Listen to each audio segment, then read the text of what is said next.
வாங்கன்னா பல ஊர்களில் பல பள்ளிவாசல்களில் அங்கே உள்ள மக்கள் என்ன செய்வாங்கன்னா புதுசான சட்டங்களை கொண்டு வருவாங்க. இஸ்லாத்தில் இல்லாத பல விஷயங்களையும் மார்க்கம் சொல்லாத பல காரியத்தையும் இந்த ஜனாசாவுடைய அந்த நேரத்தில் யாராவது மௌத்தாகிட்டாங்கன்னு சொன்னால் அந்த மௌத்தான நேரத்தில் விதவிதமான புதிய புதிய ஷரத்துக்களை எல்லாம் சொல்லுவாங்க. அப்போ நாம் என்ன அப்படி நினச்சிக்கிடுவோம்னா அப்போ மார்க்கத்தில் உள்ளதான் போல தருது அப்படின்னு சொல்லி எல்லாத்தையும் பின்பற்றக்கூடிய நிலையிலும் அது மார்க்கத்திற்கு எதிரான பல காரியங்களாகவும் பிதுகத்தாகவும் வழிகேடான வழிமுறைகளும் நிறைய செஞ்சுக்கிட்டு இருக்கிறாங்க நம்ம சமுதாயத்தில். அப்போ அதை நீக்க வேண்டும் என்றால் நாம் எல்லாருமே இந்த ஜனாசாவினுடைய அந்த செயல்முறை விளக்கத்தையும் அதை எவ்வாறு நம்ம செய்ய வேண்டும் என்பதையும் நம்ம தெரிந்து கொண்டால், நம்ம ஒவ்வொருவரும் தெரிந்து கொண்டால், நம்ம குடும்பத்தில் உள்ள யாராவது மௌத்தாகிவிட்டாலோ நமக்கு தெரிந்தவர்கள் நம்ம ஏரியாவில் பகுதியில் உள்ளவர்கள் யாராவது வஃபாத்தாகிவிட்டால் அவர்களுக்காக நம்ம பிரத்யேகமாக ஆட்களை கூட்டிகிட்டு வந்து அவர்களுக்கு பணத்தை கொடுத்து செலவு செய்யாமல் மார்க்கத்திற்கு முரணான காரியங்களை எல்லாம் செய்யாமல் அழகிய முறையில் நாமே அந்த ஜனாசாவை என்ன செய்ய முடியும், அவங்களுக்கு உண்டான கடமைகளை கரெக்டான முறையில் செய்ய முடியும். அந்த விஷயங்களை கரெக்டான முறையில் செஞ்சால் அது மார்க்கத்தினுடைய நன்மையாகவும் அது ஆயிரும். நிறைய நன்மைகளும் அதனோடு அடங்கி இருக்கிறது. அந்த அடிப்படையில் இலகுவான முறையில் உங்களுக்கு என்ன செய்வோம் ஜனாசாவுடைய இந்த பயிற்சி உங்களுக்கு கொடுக்கப்படும். நீங்களே அதை நல்லா கரெக்டாக விளங்கிக்கிட்டீங்கன்னு சொன்னால் எந்த விதமான பயமும் இல்லாமல் இலகுவான முறையில் என்ன செஞ்சிடலாம், ஜனாசாவை குளிப்பாட்டுவது முதற்கொண்டு ஜனாசாவை கஃனிடுவது முதற்கொண்டு ஜனாசாவுக்கு உண்டான என்னென்ன அந்த இறந்த பிறகு உள்ள என்ன கடமைகள் இருக்கிறதோ அது இலகுவான முறையில் நம்ம ஒவ்வொருத்தரும் செஞ்சிடலாம். இது முதலாவதாக நம்ம என்ன செஞ்சுக்கிடணும், கவனத்தில் வைத்து கொள்ள வேண்டும். இந்த ஜனாசா பயிற்சி கொடுக்கும்போது பொதுவாக என்ன செய்வாங்கன்னா பெரிய ஒரு லிஸ்ட்டு போடுவாங்க. மல்லிகை லிஸ்ட்டு போடுற மாதிரி கடுகு 50 100 உளுந்து அது இதுன்னு சொல்லி பார்த்தீங்கன்னா அந்த லிஸ்ட்டை பார்த்தாலே நமக்கு பயமாக இருக்கும். கல்யாண வீட்டில் லிஸ்ட்டு போடுவாங்கள்ல, இந்த மாதிரி லிஸ்ட்டை போட்டு இந்த மாதிரி ஜனாசா பயிற்சி நீங்கள் எடுத்துக்கிடணும் அப்படின்னு சொல்லுவாங்க. அது அந்த மாதிரி எடுக்கும்போது என்ன ஆகும்னா எல்லாராலையும் முடியாது. அப்போ குறிப்பிட்ட ஆள் மட்டும்தான் அதை செய்கிற மாதிரி இருக்கும். உங்களுக்கு நம்ம இப்போ சொல்லி கொடுக்குறது எப்படின்னு சொன்னால் இயற்கையான இலகுவான முறையில் ஒரு பெரிய அளவில் கஷ்டமே இல்லாமல் மார்க்கமும் இலகுவான முறையில் தான் சொல்லி தந்திருக்குது. சில பேர் என்ன செய்வாங்கன்னா அது பெரிய கஷ்டமான முறை மாதிரி சொல்லுவாங்க. இது கஷ்டமே இல்லை அப்படிங்கிற முறையில் இலகுவான முறையில் என்ன செய்வோம், நம்ம அந்த பயிற்சியை நம்ம கொடுப்போம். அதில் முதலாவதாக குளிப்பாட்டுறதுன்னு ஒரு முறை இருக்கிறது. அதாவது கசப்பு மாத்துறதுன்னு ஒரு முறை வச்சிருக்கிறாங்க. அது சம்பந்தமான ஒரு பாடத்தை முதல்ல நம்ம எடுத்துருவோம். கசப்பு மாத்துறதுனா என்ன அப்படின்னு சொல்லி முதல்ல அது ஒன்று எடுத்துருவோம். ரெண்டாவது அந்த கஃன் செய்யக்கூடிய அந்த துணியை எவ்வாறு கிழிப்பது என்கிற பாடம் இரண்டாவது பாடமாக விளங்கி வச்சுக்காங்க. மூன்றாவதாக அவர்களுக்கு எப்படி குளிப்பாட்டி அவங்களை எப்படி கஃன் செய்கிறது, இது 3. நான்காவது ஜனாசாவுடைய தொழுகை, அதனுடைய சட்டங்கள். இந்த 4க்குள்ள எல்லாமே அடங்கிடும். முதலாவதாக என்ன அப்படின்னு சொன்னால் பொதுவாக மக்கள் ஒருத்தர் இறந்து விட்டார்னு சொன்னால் அந்த கசப்பு மாத்திர முறைகள்னு ஒன்று சொல்கிறாங்க. கசப்பு மாத்திரன்னா என்ன அப்படின்னு சொன்னால் அவருடைய வயிற்றில் உள்ள ஒருத்தர் இறந்து போயிடுவார், வயிற்றில் உள்ள கழிவுகளை எல்லாம் கொஞ்சம் அதை எடுத்துட்டு அந்த கழிவை சுத்தம் பண்ணி அவங்க சுத்தமாக ஆக்கி வைக்கிறதுக்கு பேர் கசப்பு மாத்துறது அப்படின்னு வச்சிருக்கிறாங்க.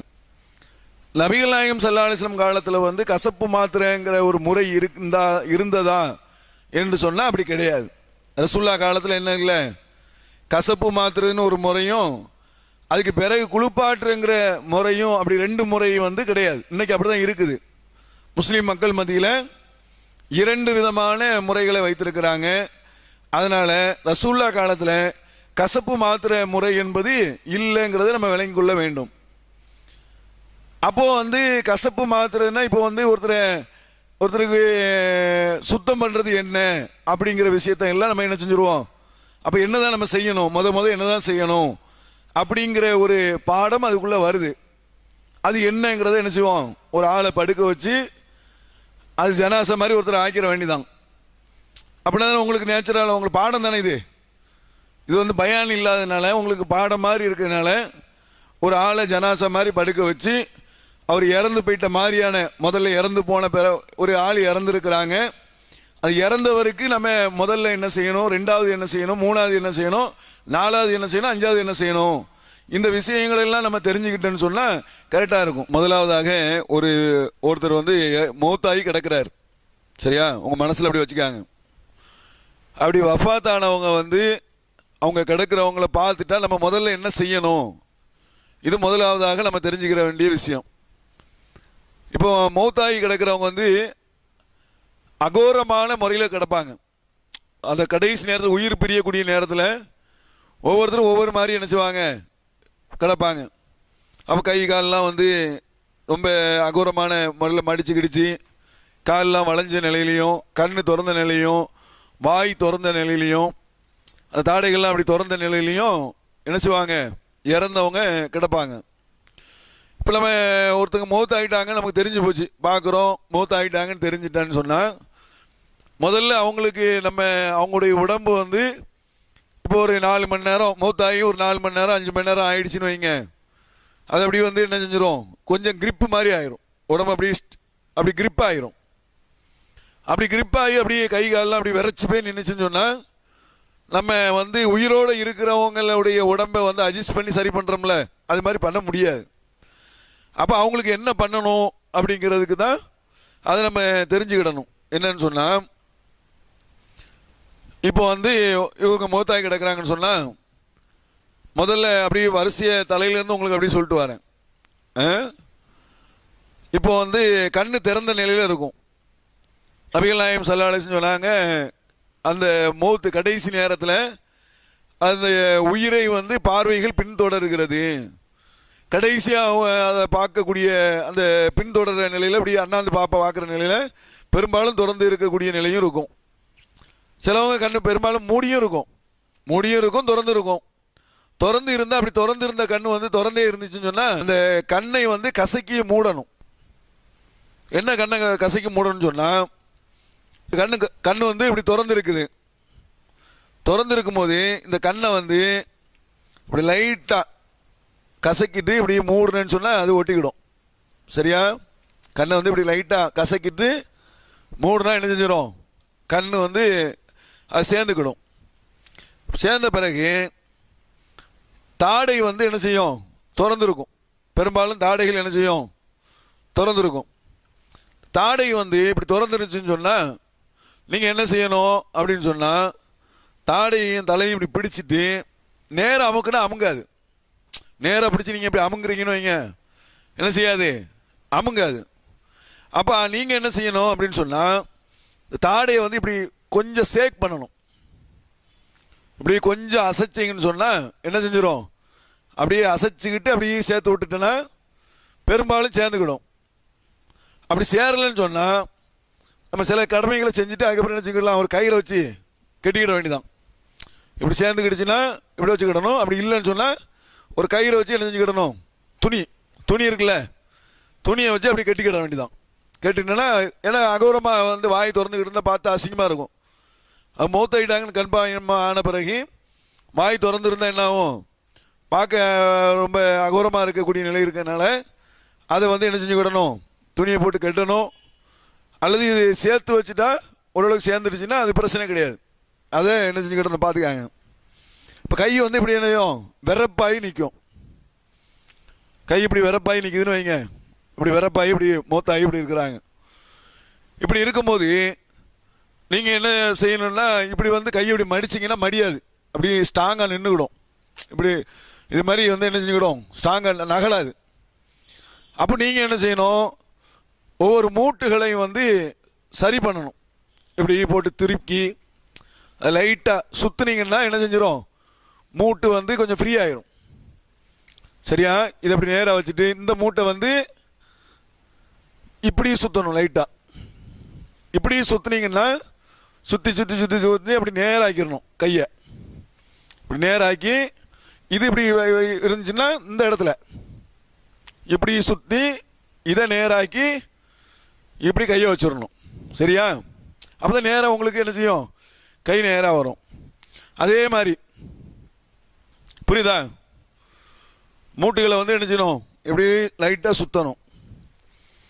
இப்படி சுற்றி இந்த கையை இப்படி நேராக்கிட்டு இந்த மூட்டை இப்படி லைட்டாக சுற்றி இப்படி நேராக்கிட்டு இது மடியாது. இது மடியாத போது இதை லைட்டாக இப்படி சுற்றி இப்படி நேராக்கிட்டீங்கன்னு சொன்னால் இப்படி நேராக வச்சிடலாம். உங்களுக்கு வரிசையாக சொல்கிறேன், உங்களுக்கு குழம்பக்கூடாதுங்கிறதுக்காண்டி கண், வாய், கை, அடுத்து கால். சரியா? காலையும் என்ன செய்யணும், இப்போ எடுக்கிறீங்க டக்குன்னு இப்படி வராது. அதையும் அப்படி லைட்டாக இப்படி சுற்றிட்டு அப்படி மூவ் பண்ணிங்கன்னா இப்படி இப்படி இப்படி சாஞ்சி கிடஞ்சுன்னா இப்படி நேராக இப்படி நிமித்தி இப்படி வைங்க. பெரும்பாலும் இப்படி தான் கிடக்கும். இப்படி சாஞ்சி இப்படி வச்சு நிமித்தி சொல்லட்டி இப்படி வச்சுட்டு இதில் ஒரு துணி கட்டிக்கிடணும். சரியா? இப்போ இப்படி நேராக்கிட்டோம். ஜனாசா வந்து அகோரமாக கிடந்ததை முதல்ல என்ன செஞ்சிட்டோம், நேராக்கிட்டோம். நேராக்கின உடனே இப்போ ஒரு வீட்டில் வந்து ஒருத்தர் மௌத் ஆகிட்டார். முதல்ல செய்யக்கூடிய காரியம் தான் இது. சரியா? இப்போ அவங்களுடைய ஆடைகளில் வந்து அந்த மௌத் ஆகக்கூடிய அந்த நேரத்தில் வந்து பயத்திலையோ இல்லை வேறு மாதிரியான நோயில் கூட இருந்திருப்பாங்க. அவங்க ஆடை அழுக்காகவும் இருக்கலாம், பயத்தில் யூரின் போயிருக்கலாம், மலம் போயிருக்கலாம். அந்த மௌத்து வர்ற நேரத்தில் வந்து அவர்கள் ஒவ்வொருத்தரும் ஒவ்வொரு மாதிரியான நிலையில் இருப்பாங்க. ஆக மொத்தத்தில் அந்த ஆடையை நம்ம கலட்டணும். மேலே போட்டிருக்காங்கல்ல ஆடை, அந்த ட்ரெஸ்ஸை வந்து என்ன செய்யணும், கலட்டணும். கலட்டுறதா இருந்தால் வந்து நம்ம உயிரோடு இருக்கும் போது வந்து என்ன செஞ்சிடலாம், ஈஸியாக வந்து கையை தூக்குனா தூக்கிடுவாங்க, காலை தூக்கு அழகாக ஈஸியாக கழட்டிடலாம். ட்ரெஸ்ஸை பேண்ட்டை கழட்டுறதா இருந்தாலும் சரி, சட்டையை கழட்டுறதா இருந்தாலும் என்ன செஞ்சிடலாம், ஈஸியான முறையில் கழட்டிடலாம். ஆனால் மௌத் ஆகிட்டாங்க என்ன செய்ய முடியாதுன்னா கழட்டுறது கஷ்டம். ஏன்னா அப்படியே தான் இருப்பாங்க. அப்போ நம்ம வந்து என்ன செய்யலாம் அப்படின்னு சொன்னால், ஈஸியாக கழட்டுறதுக்கு உண்டான முறை என்னன்னு சொன்னால், கத்திரியை எடுத்துகிட்டு நம்ம பெரும்பாலும் இந்த சட்டையை நம்ம யூஸ் பண்ணலன்னு சொன்னால், கஷ்டப்பட்டு கழட்டுறது கஷ்டமாக இருக்கும் அப்படின்னு சொன்னால் நம்ம என்ன செஞ்சிட வேண்டியதான், இங்கே இருந்து இதை அவுத்து விட்டாலும் ஓகே. அப்படின்னா இப்படி ஒரு கட்டிங், இதுலேருந்து ஒரு கட்டிங் இப்படி கட் பண்ணிட்டீங்க. இந்த காலர்லேருந்து இப்படி கட் பண்ணிட்டீங்க. புரியுதா? காலரில் இருந்தோ இல்லை கையில் இருந்தோ இப்படி என்ன செஞ்சிட்டீங்க, இப்படியே கட் பண்ணிட்டீங்க. இந்த கையிலேருந்து என்ன செஞ்சிட்டீங்க, இப்படி கட் பண்ணி எடுத்துட்டீங்க. கட் பண்ணிட்டீங்கன்னா என்ன ஆயிரும், மேலே உள்ள சட்டை வந்து மேலே உள்ள பகுதி வந்து இப்படி வந்துடும். மேலே உள்ள துணியை இப்படி எடுத்துக்கலாம், கீழே உள்ள துணியை இப்படி என்ன செஞ்சிடலாம், எடுத்துக்கலாம், சட்டையை எடுத்துக்கலாம். அப்போ சட்டையோ பனியனோ என்ன எது போட்டிருந்தாலும் அது எடுக்கிறதா இப்படி கட் பண்ணி என்ன செய்ய வேண்டியதான், மேலே உள்ள ட்ரெஸ்ஸை எடுத்துட வேண்டியதான். பேண்ட்டை பொறுத்த மட்டும் பேண்டா போட்டிருந்தாங்கன்னா ஒரு லுங்கி இருக்குல்ல, நம்ம ஒரு லுங்கி எடுத்துகிட்டு வந்து இதை போடுறோம். அப்படி இந்த பெருவரல் இருக்குல்ல, இந்த ரெண்டு பெருவரலையும் இப்படி பிடிச்சி இப்படி தூக்குனீங்கன்னா ஈஸியாக தூக்கிடலாம். சரியா? தூக்கிட்டு இந்த கையிலே வந்து உள்ளே போட்டுட்டு இப்படி போட்டுருந்தோம். இந்த பட்டனை கழட்டி விட்டுட்டு, பேண்ட்டாக இருந்தால் பட்டனை கழட்டி விட்டுட்டு இந்த பெருவரல் இருக்குல்ல இதை பிடிச்சி இப்படி தூக்குனீங்கன்னா தூக்கிடலாம் ஈஸியாக. புரிஞ்சுக்கிடுச்சா? நம்ம கஷ்டப்பட வேண்டிய இல்லை. இந்த பேண்டை பிடிச்சி இப்படி இழுத்திங்கன்னா வந்துடும். இப்படி இழுத்திங்கன்னா என்ன செஞ்சிடும், சல்லுன்னு வந்துடும். அப்போ கையிலேயே வந்து என்ன செஞ்சிட வேண்டியதான், இப்படி கட்டி விட்டுற வேண்டியதான். கையிலே இப்படி கட்டிட்டீங்கன்னு சொன்னால் என்ன ஆயிரும், பேண்டை கழட்டிட்டீங்க, சட்டையை கழட்டிட்டீங்க, ஒரு கைலி போட்டிங்க, மேலே வந்து ட்ரெஸ் இல்லாமல் இருக்கும், சட்டை இல்லாமல் இருக்கும். இப்போ கையில் இருக்கும்போது நீங்கள் என்ன பண்ணிட வேண்டியதான், முதல்ல இதை எடுத்துட்டு, ரெண்டாவது என்னன்னு சொன்னால் இது வந்து எப்போன்னு சொன்னால் நம்ம வந்து இறந்த உடனே செய்ய வேண்டிய ஒரு காரியம். ஏன்னா இறந்து கொஞ்சம் நேரத்தில் ஆட்கள்லாம் வந்துடுவாங்க, அவங்க வந்துடுவாங்க, பார்க்க வர்றாங்க, எல்லா ஊர்லேருந்தும் தெரிஞ்சவங்க போனவங்க எல்லோரும் வந்துடுவாங்களா, அவங்கள வச்சுக்கிட்டு ஒன்றும் செய்ய முடியாது. அதே மாதிரி வந்து அவங்க வந்த வந்த வந்த மக்களுக்கு வந்து ஜனாசாவை முறையாக காமிக்கணும். ஜனாசாவை என்ன செய்யணும், முறையாக காமிக்கணுங்கிறதுக்காக வேண்டி அது நம்ம ஒரு இடத்துல வச்சு எல்லா மக்களும் இப்போ உதாரணத்துக்கு ஒரு ரூமில் இறந்துட்டான்னு வைங்க, ரூமுக்குள்ளே எல்லோரும் வந்து பார்க்க முடியாது. நம்ம என்ன செய்வோம், சரி ஹாலில் கொண்டு வைப்போம் அப்படின்னு சொல்லி ஹாலில் வைக்கிறதுக்கு உண்டான அவங்க ரெடி பண்ணி கொண்டு வைக்கிறோம்ல, அதுதான் இது ஃபஸ்ட்டு செய்ய வேண்டிய முதல் கடமை வந்து இது. சரி, அந்த கசப்பு மாற்றுறதுன்னு சொல்லி அந்த பாத்ரூம் வயிற்றுக்குள்ளே மலம் இருக்கும்ல எல்லாரும் மனுஷன் கூடயும், இறந்த உடனே நினச்சிவாங்க அதுக்குன்னு ஒரு ஆளை வர வச்சு ஒரு கவர் மாதிரி போட்டு பின் துவாரத்தில் கையை விட்டு நினச்சிவாங்க அந்த மலத்தை எடுப்பாங்க. இது வந்து ரசூல்லாலாம் காட்டி தந்த வழிமுறை கிடையாது. இவங்க என்ன நினச்சிக்கிட்டாங்கன்னா மௌத்தாகும் போது மலம் இல்லாமல் இருக்கணும், மலமே இல்லாமல் அவங்கள அடக்கம் பண்ணணும்னு நினச்சிக்கிட்டு இருக்காங்க. அது எவ்வளோதான் இவங்க எடுத்தாலும் அது உள்ள மலம் இருக்க தான் செய்யும். மலத்தை பொறுத்த வரைக்கும் என்ன செய்யும், மனுஷனுடைய குடல் மாதிரி தானே சுற்றி சுற்றி தானே இருக்கும், அது ஒரு பகுதியில் இருக்க தான் செய்யும். அதனால் அது எடுக்கணுங்கிறது வந்து ரசூலுடைய வழிமுறை கிடையாது. அதனால் அதை வந்து நம்ம அதுக்கு இன்னும் பிரத்யேகமான அந்த கசப்பு அதனால தான் நிறைய பேர் என்ன செய்ய மாட்டேங்கிறாங்க, அதுக்குன்னு உஷாவை கூடு, அவரை கூடு, இவரை கூடு, மோதினாரை கூடு, அவருக்கு 2000 ரூபாய் கூடு, அவர் கசப்பு மாத்திரைகள் நம்மளாலலாம் வந்து நினச்ச முடியாது, மலத்தை எடுக்க முடியாது, அதுக்குன்னு அவர் தான் எடுப்பார் அப்படின்னு சொல்லிட்டு சில வேலையை வந்து என்ன செய்கிறாங்க, அதுக்குன்னு ஆளை வச்சு என்ன செய்கிறாங்க. ஆனால் அப்படி செய்கிறது வந்து மார்க்கத்தில் உள்ளது கிடையாது. சரியா? அதே நேரத்தில் ஒன்று விளங்கிடணும். என்ன விளங்கிடணும் அப்படின்னு சொன்னால், இப்போ ஒருத்தர் மௌத்தாகும் போது அவர் பயத்தில் மலம் போயிருக்கிறாரு, பயத்தில் மலம் போயிட்டார், யூரின் போயிட்டார். இப்போ அந்த பயத்தில் போயிட்டாருன்னு சொன்னால் அது பாதி போய் பாதி வெளியில் வந்து பாதி உள்ள அப்படி இருக்குது, கழுவாமல் இருக்குது இல்லையா? இப்போ நம்ம அந்த லுங்கியை மட்டும் மாற்றிட்டு வச்சா என்ன ஆகும், வீடே நாரும். அப்படி தானே? பெரும்பாலும் குளிப்பாட்டுறதுங்கிறது ஒரு முறை தான், குளிப்பாட்டுறதுங்கிறது ஒரு முறை தான். அப்போ நம்ம மௌத்தான உடனே குளிப்பாட்டிட்டேன்னு சொன்னால் அப்போ நம்ம குளிப்பாட்டின பிறகு தூக்கிட்டு போக வேண்டியதான் ஜனாசாவை. ஆனால் குளிப்பாட்டுறதுக்குன்னு சில பொருட்கள்லாம் நமக்கு தேவைப்படுது. குளிப்பாட்டினா உடனே என்ன செய்யணும், கஃபன் பண்ணணும், சில காரியங்கள்லாம் செய்ய வேண்டியிருக்கு, ஆள் தேவைப்படும். குளிப்பாட்டுறத என்ன வேணும், ஆட்கள்லாம் வேணும்ல, சொந்தக்காரங்க எல்லோரும் வருவாங்க. இப்படிலாம் இருக்கிறதுனால பெரும்பாலும் நம்ம எப்படி வச்சுருக்குறோம், குளிப்பாட்டுறதுங்கிறது வந்து மௌத்தை எப்போ எடுப்போமோ அதுக்கு ஒரு மணி நேரம் 2 மணி நேரத்துக்கு முன்னாடி குளிப்பாட்டுறதுன்னு வச்சுருக்கிறாங்க. இது ஒன்றும் தப்பு ஒன்றும் கிடையாது. மார்க்கத்தில் ஒரு வாட்டி தான், 2 வாட்டி குளிப்பாட்டுறது கிடையாது. கசப்பு மாற்றுறதுன்னு ஒரு குளிப்பாட்டுறதுலாம் கிடையாது, கசப்பு மாற்றுறதுன்னு இல்லை. அதே நேரத்தில் சுத்தப்படுத்தி நம்ம வைக்கிறதுங்கிறது ஒன்றும் தப்பு இல்லை, மார்க்கத்தின் அடிப்படையில் அது உள்ளது கிடையாது. ஒரு சுத்தப்படுத்தி வைக்கணும்னா தப்பு கிடையாது. அப்போ அதையும் நம்ம தெரிஞ்சு வச்சுக்கிடணும். அப்போ ஒருத்தர் வந்து மலம் போய் அப்படி மாதிரி இருக்கிறான்னு சொன்னால் இப்போ நம்ம என்ன செய்கிறோம், 2 பேர் கூட்டுக்குறோம், 2 பேர் வாங்க அப்படின்னு சொல்லி கூப்பிட்டுட்டு அவங்கள வச்சு சில காரியத்தை என்ன செய்கிறோம், அந்த மலத்தை சுத்தம் பண்ணுற மாதிரி சுத்தம் பண்ணி, ரெண்டாவது அந்த உடம்புல அழுக்குகளுக்கெல்லாம் இருந்துச்சுன்னா, ஏதாவது நோய் வாய்ப்பட்டு இறந்துருப்பாங்க, படுக்கையிலே இருந்திருப்பாங்க, இந்த சீல்கீழ் சலங்களெல்லாம் வடிஞ்சு அந்த மாதிரியான நிலையில் இருக்கும். அப்போ மௌத்தாயிட்டாங்கன்னு இன்னும் கொஞ்சம் வாடை அதிகமாக இருக்கும். அப்போ உறவினர்கள்லாம் வருவாங்க, மற்ற உள்ளவங்களாம் வரும்போது நாற்றம் அடிக்கும். அப்போ அதை தொடச்சி கிடச்சி சுத்தம் வச்சா அது குளிப்பாட்டுறது கிடையாது, அது தொடச்சி சுத்தம் பண்ணி வச்சா அது தப்பு கிடையாது. அந்த அடிப்படையில் இதை நம்ம என்ன செய்கிறோம். சரியா? இப்போ வந்து அதாவது வந்து லுங்கி கட்டின நிலையில் இருக்கிறாரு, அப்படி வந்து சட்டை போடலன்னு நினச்சிக்காங்க. சரியா?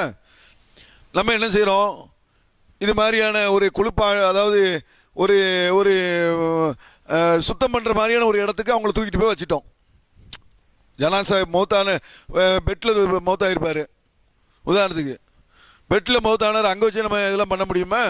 எங்கே வந்து நம்ம அவரை சுத்தம் பண்ணக்கூடிய இடம் இருக்குதோ அந்த இடத்துக்கு கை தாங்களாக தூக்கிட்டு போய் அங்கே கொண்டு வச்சிட்டோம். சரியா? அப்படி வச்ச பிறகு அவங்கள எப்படி சுத்தம் பண்ணுறது அப்படின்னு சொன்னால் அதுக்கு உண்டான விஷயத்தான் நம்ம இப்போ சொல்ல போகிறோம். சரியா? இப்படி போட்டிருக்கிறோன்னு வைங்க. இப்போ போட்டிருக்க நேரத்தில் இப்போ வந்து மெயினாக வந்து அந்த ஏதாச்சும் மலம் அந்த மாதிரி சுத்தம் பண்ணுறது தான். சரியா? இப்போ வந்து இப்படி படுத்து கிடக்கிறாங்க. இப்படி இருக்கும்போது இந்த பக்கம் நம்ம கழுவணும், சுத்தப்படுத்தணும். அப்போ என்ன செய்கிறது அப்படின்னு சொன்னால், இப்போ வந்து இந்த மாதிரி இருக்கக்கூடிய நேரத்தில் நீங்கள் என்ன செய்கிறீங்க, ஒரு ஜக்கில் தண்ணி எடுத்துக்கிறீங்க. ஜக்கில் தண்ணி எடுத்துகிட்டு இவங்களை லைட்டாக அப்படி தூக்கணும். லைட்டாக என்ன செய்யணும், தூக்குனா என்ன ஆயிரும், கொஞ்சம் மலம் அந்த மாதிரியான அது மாதிரி இருந்துச்சுன்னா வெளில வந்துடும்.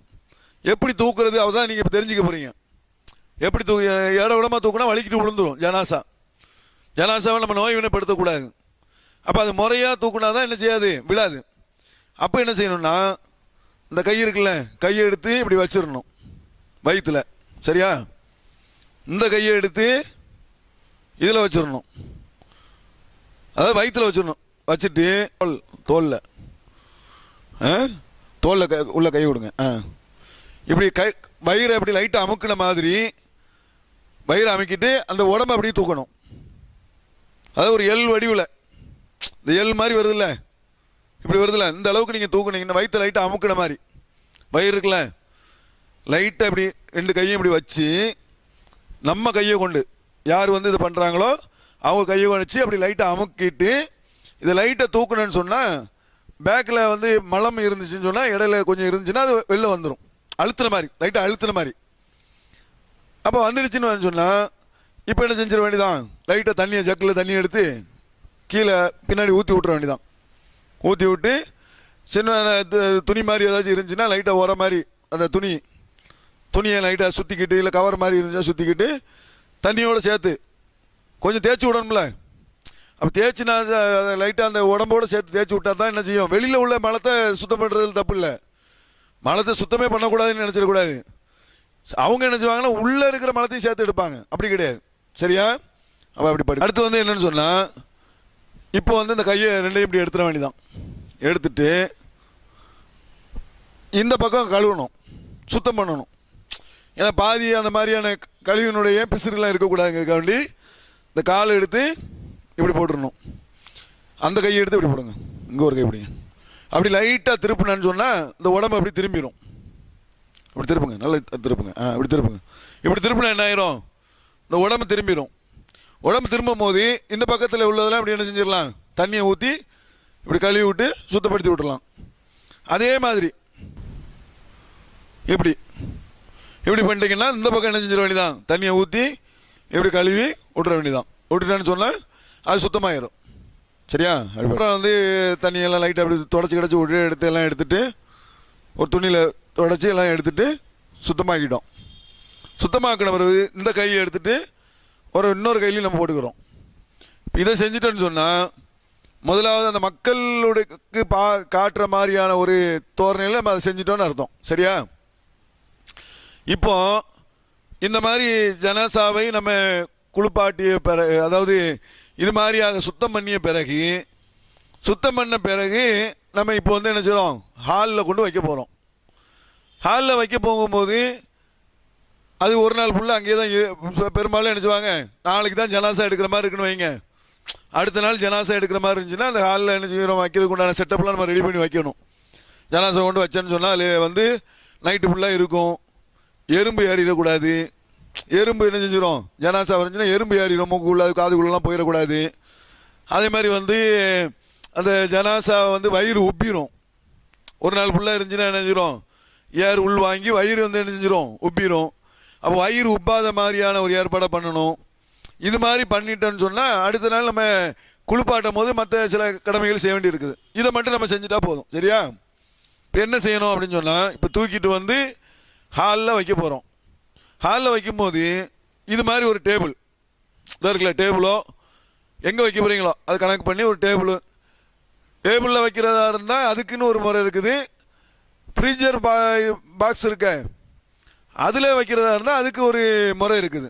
சரியா, இப்போ டேபிளில் வைக்கிறதா இருந்தால் டேபிளில் வைக்கும்போது அந்த டேபிளுக்கு கீழே சாக் பீஸ் இருக்குல்ல, எறும்பு பொடி ஏறாமல் இருக்கிறதுக்கு சாக் பீஸ் வச்சுருக்காங்கல்ல, அந்த மாதிரி ஒரு சாக் பீஸ். இப்போ அந்த சாக் பீஸை வச்சு என்ன செய்றீங்க, அந்த 6 கால் இருக்குன்னா அதில் ஒரு கோடு போட்டுருதீங்க. இப்படி கோடு போட்டுருதீங்க எறும்பு ஏறாமல் இருக்கிறது. சரியா, அப்படி இல்லைன்னு சொன்னால் முந்தில என்ன செய்வாங்கன்னா அந்த தட்டில் தண்ணியை ஊற்றி அந்த பாத்திரத்தில் வைப்பாங்க. ஆக மொத்தத்தில் எறும்பு ஏறிடக்கூடாதுங்கிறது மட்டும்தான், வேற ஒன்றும் இல்லை. சரியா, அதேமாரி ஃப்ரீஜர் பாக்ஸில் வைக்கிறதா இருந்தால் அதுக்கு இது தேவையில்லை. எது தேவையில்லை, கீழே எறும்பு அது ஏறாது. சரியா, அது ஒன்று. அது வயிறு வந்து உப்பாமல் இருக்கிறதுக்கு வந்து என்ன செய்வாங்கன்னு சொன்னால், ஒரு டவலோ, வீட்டில் கிடக்கக்கூடிய ஒரு டவல் அந்த மாதிரி துணி இருக்கும்ல, அதை எடுத்து அந்த டவலில் வந்து இந்த உப்பு இருக்குல்ல, இந்த உப்பை வந்து அதில் கொட்டிடுதோம்.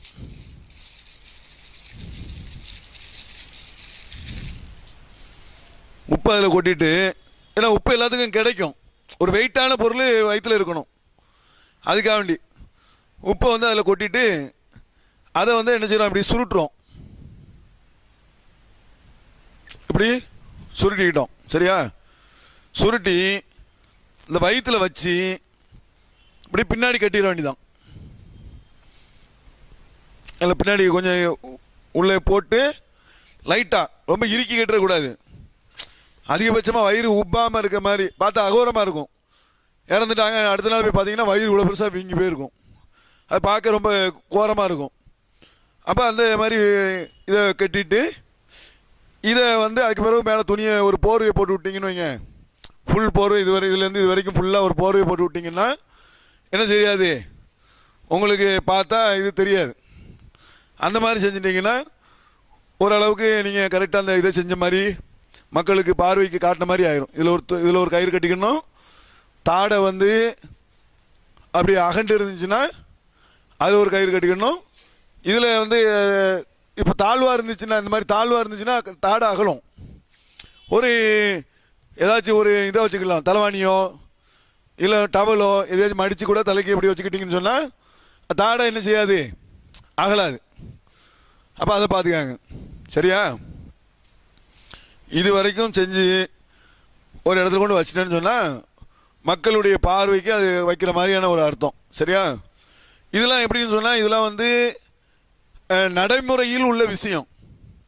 நல்லபடியாக காமிக்கணுங்கிறது ஒரு விஷயம் இருக்குல்ல, அதை வச்சு நம்ம என்ன செய்கிறோம், நடைமுறையில் இப்படி செஞ்சால் இப்படி இருக்கும், ரசூல்லா இப்படி செஞ்சாங்களாங்கிற மாதிரிலாம் இதில் இல்லை. ஹதீஸில் என்ன இல்லை, ரசூல்லா இப்படி தான் வந்து குளிப்பாட்ட சொன்னாங்க, குளிப்பாட்ட சொன்ன விஷயங்கள்லாம் இருக்குது.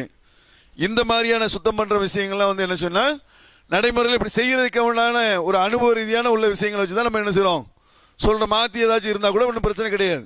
இது மார்க்கத்துக்கு முரணோ அப்படிலாம் கிடையாது. நல்லா குளிப்பா அப்படின்னு சொன்னால் குளிக்கிறதுக்கு நம்ம எப்படி குளிக்கிறோமோ அந்த மாதிரி குளிக்கிறது தான், சரியா? அப்போ அந்த அடிப்படையில் இது உள்ள விஷயங்கிறத நம்ம என்ன செஞ்சுக்கிடணும், விளங்கிக்கிடணும். அடுத்து என்னன்னு சொன்னால் வித்தியாசமெல்லாம் செய்வாங்க. அதாவது காதில் பஞ்சு வைக்கிறது, மூக்கில் பஞ்சு வைக்கிறது.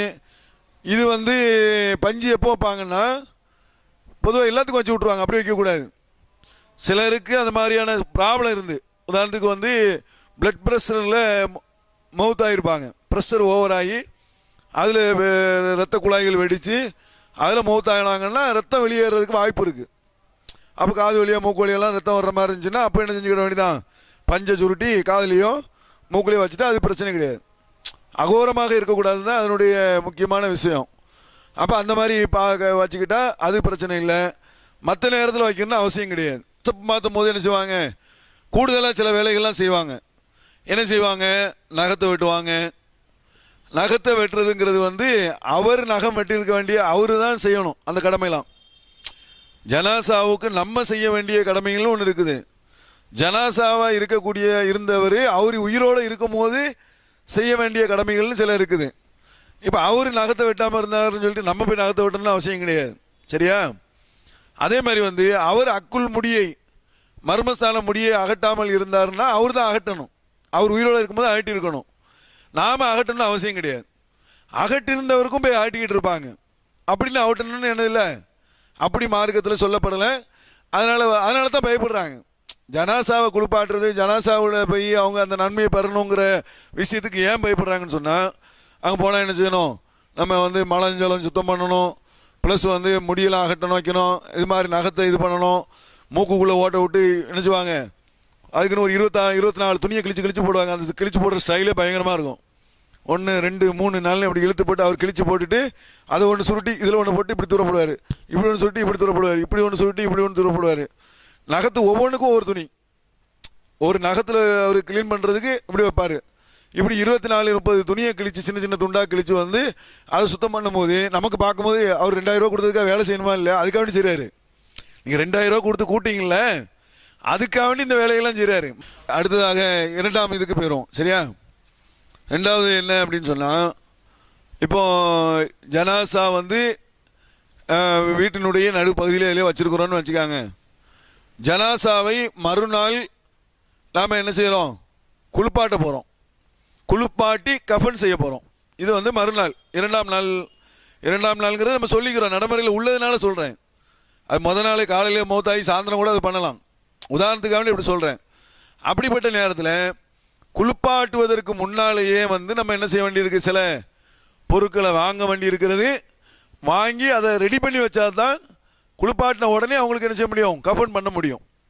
இப்போ இந்த ஜனாசா துணியெலாம் நம்ம கட் பண்ணி அந்த மாதிரி ரெடி பண்ணுறோம்ல, அது முன்னகிட்டே நம்ம வாங்கி அதை ரெடி பண்ணி பக்காவாக வச்சுட்டோன்னு சொன்னால் நீங்கள் குளிப்பாட்டின உடனே என்ன செஞ்சிடலாம்? கஃபன் பண்ணிடலாம். அப்போ இப்போ ரெண்டாவது நம்ம என்ன பார்க்க போகிறோம்? அந்த துணியை வந்து எப்படி வந்து வாங்கி அதுக்கு என்னென்ன தேவை, குளிப்பாட்டுறதுக்கு என்னென்ன தேவை, அது எவ்வாறு பயன்படுத்துறது, இதை நம்ம தெரிஞ்சுக்கிறோம். அது நபிகள் நாயகம் ஸல்லல்லாஹு அலைஹி வஸல்லம் அவங்க வந்து ஜனாசாவை வந்து ஒருத்தர் குளிப்பாட்ட போகிறாருன்னு சொன்னால் அவர் அந்த குளிப்பாட்டக்கூடியவருக்கு உண்டான தகுதியை பற்றி சொல்கிறாங்க. குளிப்பாட்ட போகிறவர் வந்து அதில் அந்த உடம்பினுடைய குறைகளை வெளில சொல்லக்கூடாது. ஒருத்தர் வந்து அவர் உடம்புல வந்து ஏதாச்சும் ஒரு விதமான நோயோடையோ இதோடையோ வாழ்நாள் முழுவதும் வாழ்ந்திருப்பார். வெளியில் சொல்லாமல் இருந்திருப்பார். உள்ளே ஒரு கட்டி இருந்திருக்கும், மக்களுக்கு தெரியாது. பார்த்தா நீட்டாக இருந்திருப்பார். ஏதாவது ப்ராப்ளம் இருந்திருக்கும், ஒன்றுமே தெரியாமல் வாழ்ந்திருப்பார். இவன் குளிப்பாட்ட போகிற ஆட்கள் என்ன செஞ்சிடக்கூடாது? குளிப்பாட்ட போகிறேன்னு சொல்லிட்டு அந்த குறைகளை போய் வெளியில் சொல்லக்கூடாது. அந்த குறையை மறைச்சாங்கன்னு சொன்னால் அவர்களுக்கு 40 தடவை அவங்களுடைய பாவங்கள் மன்னிக்கப்படுதுன்னா ரசூலுல்லாஹ் என்ன செய்கிறாங்க? பாவங்கள் மன்னிக்கப்படுகிறதுக்கு இந்த குளிப்பாட்டுறவர்கள் குறையை சொல்லாமல் இருக்கணும். மெயின் தகுதி என்ன இருக்கணும்? குளிப்பாட்ட போகிறேன், நன்மையை போகிறேன்னு சொல்லிட்டு தீமையை வாங்கிட்டு வந்துடக்கூடாது. அப்போ அந்த குறையை வந்து என்ன செஞ்சிடக்கூடாது? சொல்லக்கூடாது. ஒன்று. ரெண்டாவது வந்து ஜனாசாவை நோய்வினைப்படுத்தக்கூடாது. ஜனாசா தானே உயிரோடு இருக்கும்போது அப்படி இப்படி நம்ம இருந்திருப்போம். ஜனாசான பிறகு என்ன செய்யக்கூடாதுன்னா அது நோய்வினைப்படுத்துறது, இப்படி தூக்குறது, அப்படி நகட்டுறது, இப்படி பரட்டுறது, தள்ளி போடுறது, தலை தூக்கி இப்படி திருப்பி போடுறது, இது மாதிரி வந்து என்ன செய்யக்கூடாது? ஜனாசாவை நோய்வினைப்படுத்தக்கூடாது. அப்போ இந்த 2 விஷயத்தையும் அந்த குளிப்பாட்டுறவங்க என்ன செய்யணும்? மனசில் வச்சுக்கிடணும். குளிப்பாட்டுறது வந்து அதை பக்குவமாக, ரொம்ப கண்ணியமாக, ரொம்ப மரியாதையாக, அப்படிப்பட்டவர்கள் தான் அதில் போய் நிற்கணும். என்னால் அப்படி முடியாதுன்னா நீ போகக்கூடாது. நம்ம என்ன செய்யக்கூடாது? நான் எப்படி வேணாலும் பரட்டுவேன், இப்படி தூக்கி போடுவேன், இப்படி பரட்டுவேன் அப்படின்னு சொன்னால் அப்படி போகக்கூடாது. அவங்க போகக்கூடாது. குறைகளை சொல்லக்கூடிய பண்பு நம்மகிட்ட இருக்குன்னா நீங்களும் போகக்கூடாது. நன்மைக்கு பதில் தீமையை வாங்கிட்டு வந்துடக்கூடாது. சரியா? இது ஒரு கவனத்தில் அதனுடைய சருத்தில் ஒரு விஷயமா நீங்கள் விளங்கிடணும். அடுத்ததாக என்னன்னு சொன்னால், நபிகள் நாயகம் ஸல்லல்லாஹு அலைஹி வஸல்லம் அவங்க வந்து ஜனாசா வந்து இப்போ பொதுவாக வந்து நம்ம என்ன செய்கிறோம்? ஜனாசா துணின்னு சொல்லி ஒரு துணியை வந்து வாங்கி அதை என்ன செய்கிறோம்? கஃபன் துணி அப்படின்னு வச்சுருக்குறோம் இல்லையா? இந்த மாதிரி துணி வந்து இந்த துணியில் தான் நம்ம ஜனாசா பண்ணணுமா அப்படின்னு சொன்னால் அப்படி கிடையாது. எந்த துணியில் வேணாலும் பண்ணலாம். நம்மளோட வீட்டில் இருக்கக்கூடிய போர்வையில் கூட என்ன செய்யலாம்? பண்ணலாம். இருந்த துணியையும் நம்ம பயன்படுத்திக்கிடலாம். துணியே இல்லாட்டா கூட எதுகர் பிள்ளையெல்லாம் போட்டு என்ன செஞ்சுருக்கிறாங்க? மறைச்சிருக்கிறாங்க.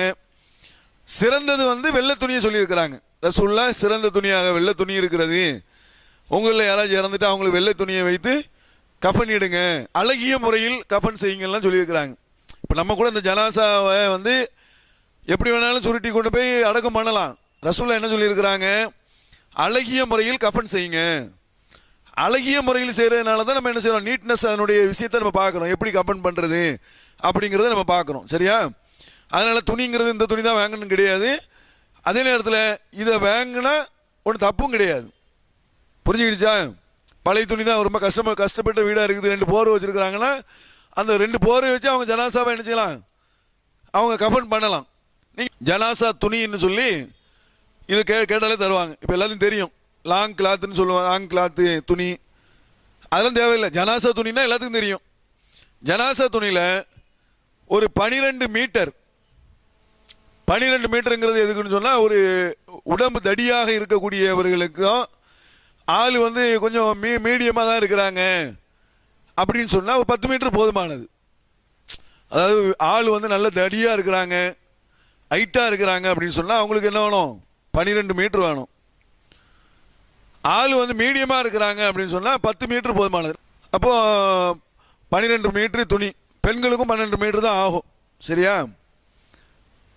அதே மாதிரி வந்து நபிகள் நாயகம் ஸல்லல்லாஹு அலைஹி வஸல்லம் வந்து குளிப்பாட்டும் போது இழந்த இலையை பயன்படுத்த சொல்லியிருக்கிறாங்க.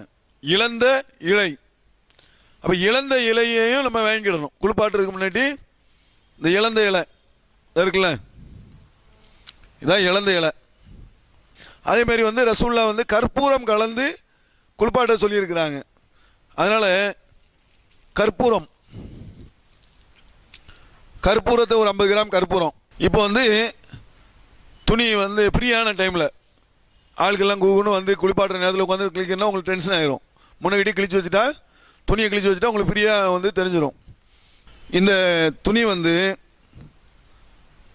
இந்த துணியில் தான் வந்து அவரை கஃபன் பண்ணுறதுக்கு, அவரை இது வந்து சுற்றுவதற்கு, கஃபன் பண்ணுறதுக்கு வந்து 2 போர்வை செய்ய போகிறோம்.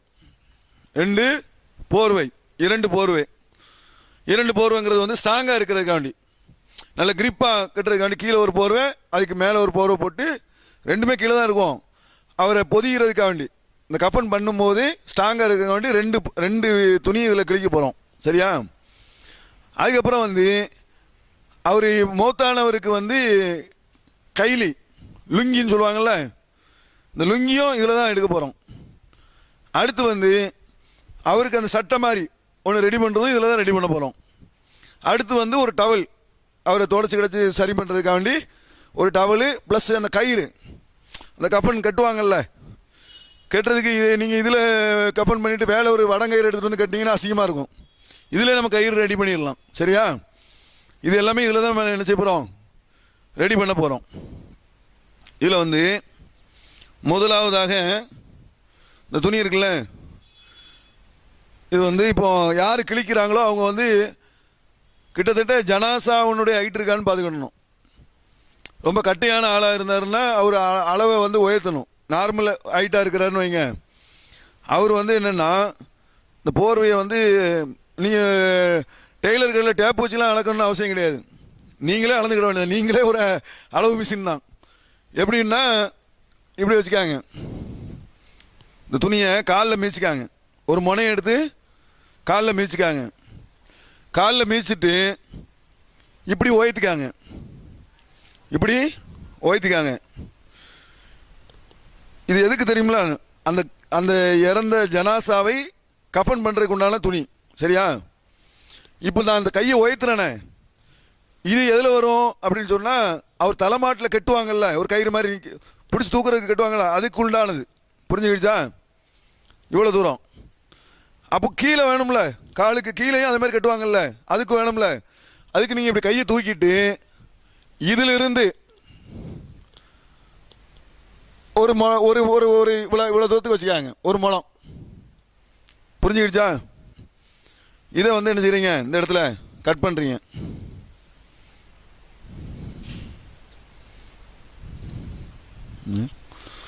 இதை இப்படி போட்டுட்டு இப்படி கிழிச்சிட்டிங்கன்னா சல்லுன்னு கிழிஞ்சிரும். இது ஒரு போர்வை ஆயிடுச்சா? இப்போ 2 போர்வைக்கு என்ன செய்யணும்? இந்த இருக்குல்ல, இந்த அளவு, அதே அளவு 2 போர்வை.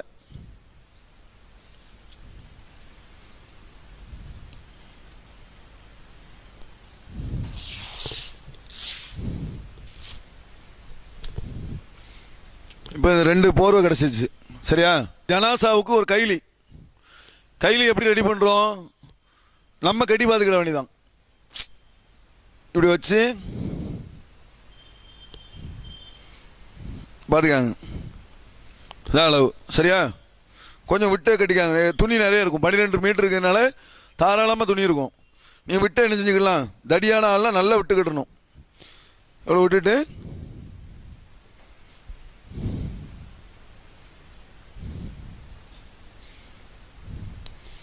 இது வந்து கைலி. அதே மாதிரி வந்து சட்டை, இந்த ஒரு துணியை இப்படி பிடிச்சிக்காங்க. பிடிச்சிட்டு இங்கேருந்து இந்த கை இப்படி பார்த்துக்காங்க, இதில் இருந்து இவ்வளோ தூரத்துக்கு நீட்டிக்காங்க. புரியுதா? இப்படி இல்லை, இப்படி கிடையாது. இந்த ஷோல்டரில் இருந்து இவ்வளோ தூரத்துக்கு என்ன செஞ்சுக்காங்க, ஒரு அளவு வச்சுக்காங்க. இது என்ன சட்டை, ஜனாசாவுக்கு சட்டை ரெடி பண்ணுற துணி. இது சட்டை. இப்போ துணி நிறையவே இருக்குது. சரியா? நம்ம 12 ஏன் வாங்க சொன்னோன்னா பெரிய ஆட்களாக இருந்தால் அதுக்காக வேண்டி உள்ளது. சரியா? இப்போ இதில் கொஞ்சம் இவ்வளோ தூரத்துக்கு இடைவெளி விட்டு ஒரு குளிப்பாடுற, அவங்கள துடைக்கிறது வைக்கிறது மற்ற விஷயம்லாம் இருக்குல்ல, கிழிச்சாச்சு. அடுத்து வந்து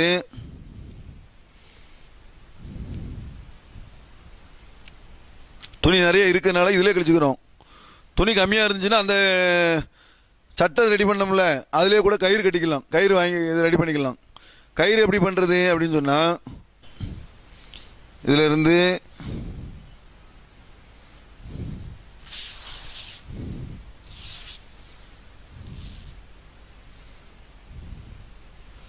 ஒரு 5 கயிறு இதே மாதிரி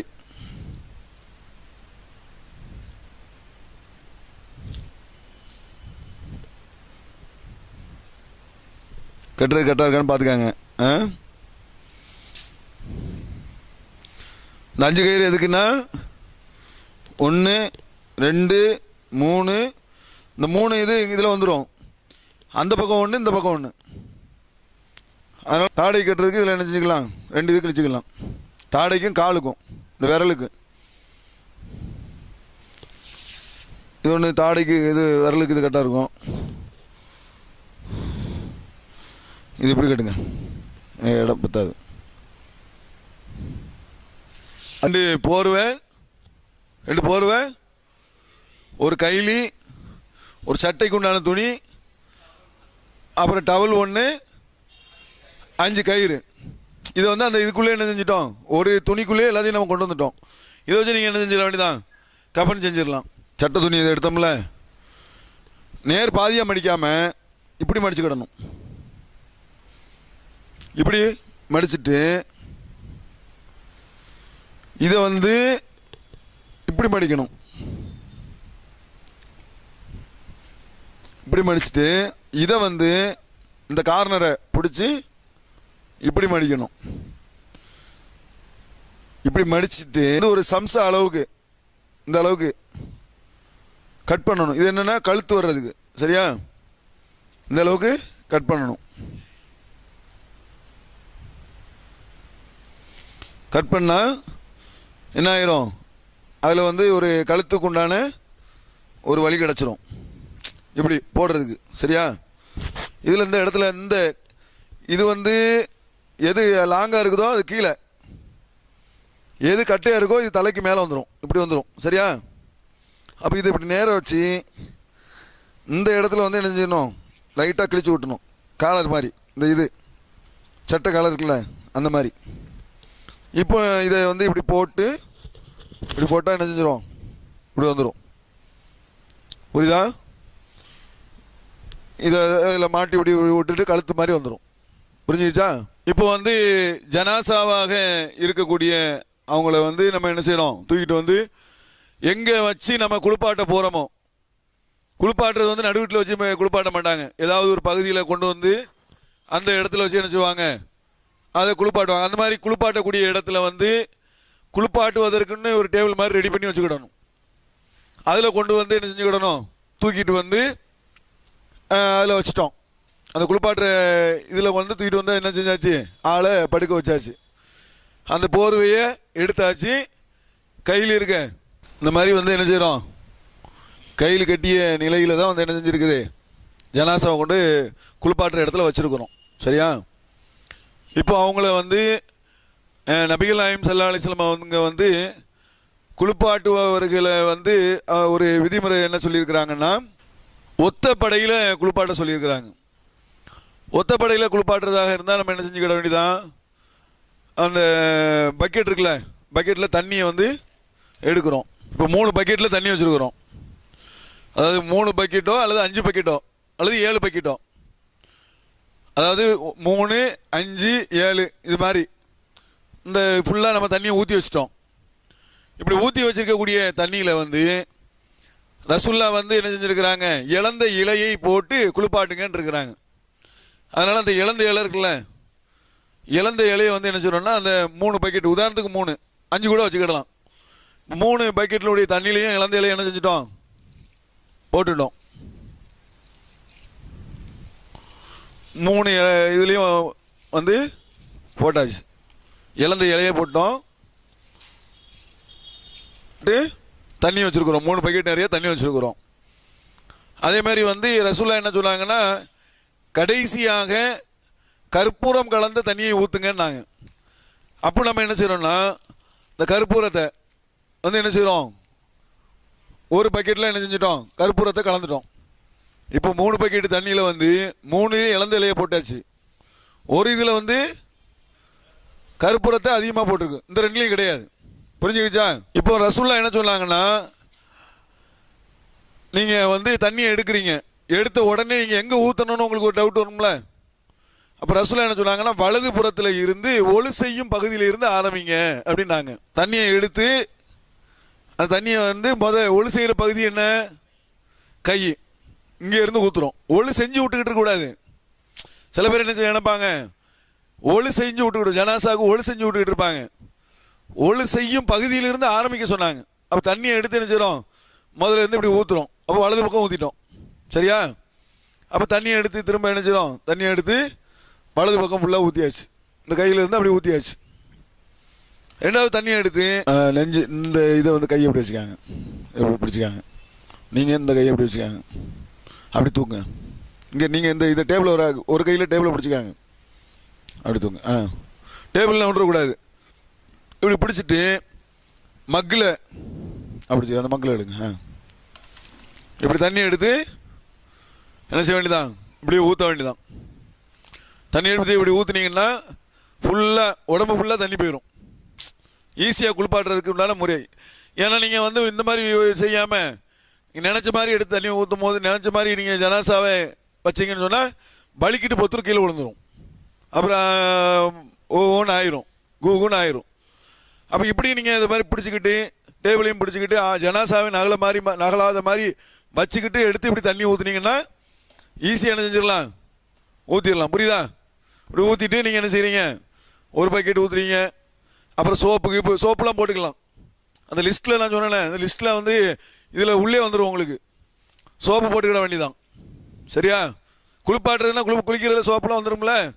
அப்போ சோப்பெல்லாம் என்ன செஞ்சுக்கிட வேண்டியதான், சோப்புக்குலாம் போட்டு சுத்தமாக குளிப்பாட்டிட வேண்டியதான். அதே மாதிரி 2 பக்கெட்டு ஊற்றுறீங்க. உதாரணத்துக்கு ஒரு பக்கெட்டு முடிச்சிட்டீங்களா, அப்படியே எப்படிங்க இப்போ இப்படி வச்சுட்டு அந்த பக்கம் நம்ம குளிப்பாட்டணும். அந்த பக்கம் தண்ணி ஊற்றி குளிப்பாட்டணும்னா அந்த கையை கழுது காலை தூக்கி போட்டு அப்படியே இப்படி நாகிட்டு தண்ணியை என்ன செய்ய வேண்டியதான், தண்ணியை எடுத்து இப்படி ஊற்றி விட வேண்டியதான். தண்ணி அப்படி எடுத்து இப்படி ஊற்றி விட்டிங்கன்னா இந்த பக்கம் ஃபுல்லாக அந்த நம்ம அந்த துணி கிழிச்சோம்ல, துணியில் ஒரு துணியை எடுத்து கையில் சுற்றிக்கிட்டு நல்லா தேய்ச்சி ஃபுல்லாக கழுவி கிடலாம். சரியா? இந்த மாதிரி சுருட்டி வச்சுக்கிட வேண்டியதான். ஒரு துணியை வந்து சுருட்டிட்டு ஒரு கயிறு வேணால் இப்படி போட்டு கட்டிட்டு இப்படியே தேய்ச்சிக்கிட வேண்டியதான். கீழெல்லாம் ஃபுல்லாக தேய்ச்சி விட்டேன்னா இதே மாதிரி அந்த பக்கம் இப்படி பரட்டுறீங்க, இந்த பக்கம் தேய்ச்சி விட்டுறீங்க. சரியா?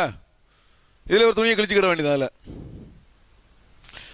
ஊற்றிட்டு திரும்ப வேணாலும் இப்படி என்ன செஞ்சுக்கலாம், தூக்கிட்டு திரும்பவும் ஊற்றி விட்டுட்டிங்கன்னா நல்ல ஃப்ரெஷ்ஷாக ஆயிரும். 2 பக்கெட்டு ஊற்றினாலும் நல்லா ஆயிரும். 3ஆவதாக வந்து என்னென்னா கற்பூரம் கலந்த தண்ணி. கடைசியாக குளிப்பாட்டுறதுல கடைசியாக கற்பூரம் கலந்த தண்ணி எடுத்து அதை ஊற்றி விட்ற வேண்டியதான். ஃபுல்லாக முதல்ல ஊற்றுற மாதிரியே தூக்கி ஊற்றி விட்டிங்கன்னா ஃபுல்லாக என்ன செஞ்சிடும், நல்லா சுத்தமாக ஆயிரும். ஆன பிறகு இப்போ இந்த டேபிள் இதெல்லாம் தண்ணியாக இருக்கும். தண்ணியாக இருந்துச்சுன்னா வந்து என்ன செய்ய முடியாது, தொடச்சா டவலுக்கு எல்லாமே தண்ணியாயிரும். அப்போ என்ன செய்கிறது அப்படின்னு சொன்னால் இந்த மாதிரி ஜனாசாவை பிடிச்சிக்கிட்டு இதை இப்படி ஒரு ஆள் பிடிச்சிக்க வேண்டியதான். டேபிள் அப்படி தூக்கும். டேபிளை வந்து இப்படி லைட்டாக தூக்கணும்னு சொன்னால் அப்படி தூக்குனீங்கன்னா தண்ணி அப்படியே வலிக்கணும். இல்லைன்னா ஏதாவது துணியை கிணியை வச்சு தண்ணியை நல்லா ஃபுல்லாக தள்ளி விட்டுட்டு, சரியா, அதுக்கப்புறம் அதில் உள்ள நம்ம கிழிச்சோம்ல ஒரு டவல் மாதிரி, இதை வச்சு ஃபுல்லாக தொடச்சி கிடச்சி சுத்தமாக தொடச்சி எடுத்துட வேண்டியதான். ஃபுல்லாக தொடச்சி எடுக்கிறோம். புரியுதா?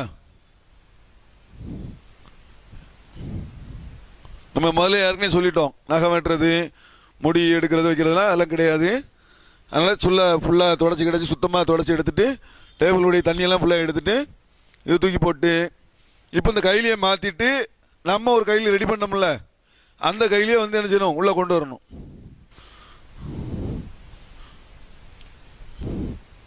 ஃபுல்லாக இப்படி உள்ளே இழுத்துக்கிட்டு இதை எடுத்துட்டோம். சரியா? போட்டுட்டு இந்த கையில வந்து என்ன செய்யணும், இப்படி உள்ள தள்ளி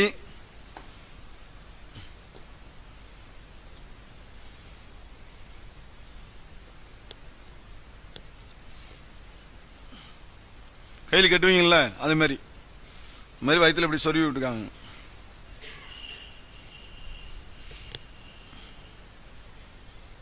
இப்படி நல்லா சுருட்டி இப்படி வச்சோன்னா கையில் மாதிரி வந்துடும். மேலே மேலே வந்து என்ன இல்லை, எதுவும் கிடையாது, சட்டை கிடையாது, நம்ம குளிப்பாட்டி இருக்கிறோம். இப்போ இந்த ஜனாசாவை தூக்கிட்டு போய் என்ன செய்யணும், இப்போ நடு வீட்டில் கொண்டு போய் தான் கஃபன் பண்ண போகிறோம். அங்கே வச்சு தான் அந்த கஃபன் துணியெல்லாம் ரெடி பண்ணி வச்சுருப்போம்ல, அங்கே கொண்டு போய் வைக்க போகிறோம். சரியா? அப்போ இந்த நேரத்தில் நம்ம குளிப்பாட்டிட்டு நறுமணம்லாம் கூட போட்டுக்கலாம். நறுமணம் என்ன செஞ்சுக்கலாம், நறுமணம்னா இவங்க என்ன விளங்கி எடுப்பாங்க, சந்தனம் போடுறது அல்லது அக்தரை கொண்டு போய் நெத்தியில் எழுதுறது, லாயிலாக இல்லைல்லான்னு எழுதுறது, இப்படின்னு விளங்கி வச்சுக்கிட்டு இருக்காங்க. அப்பெல்லாம் வந்து என்ன செய்யக்கூடாது, செய்யக்கூடாது. சந்தனம் ஒரு காலத்தில் நறுமணமாக இருந்துச்சு.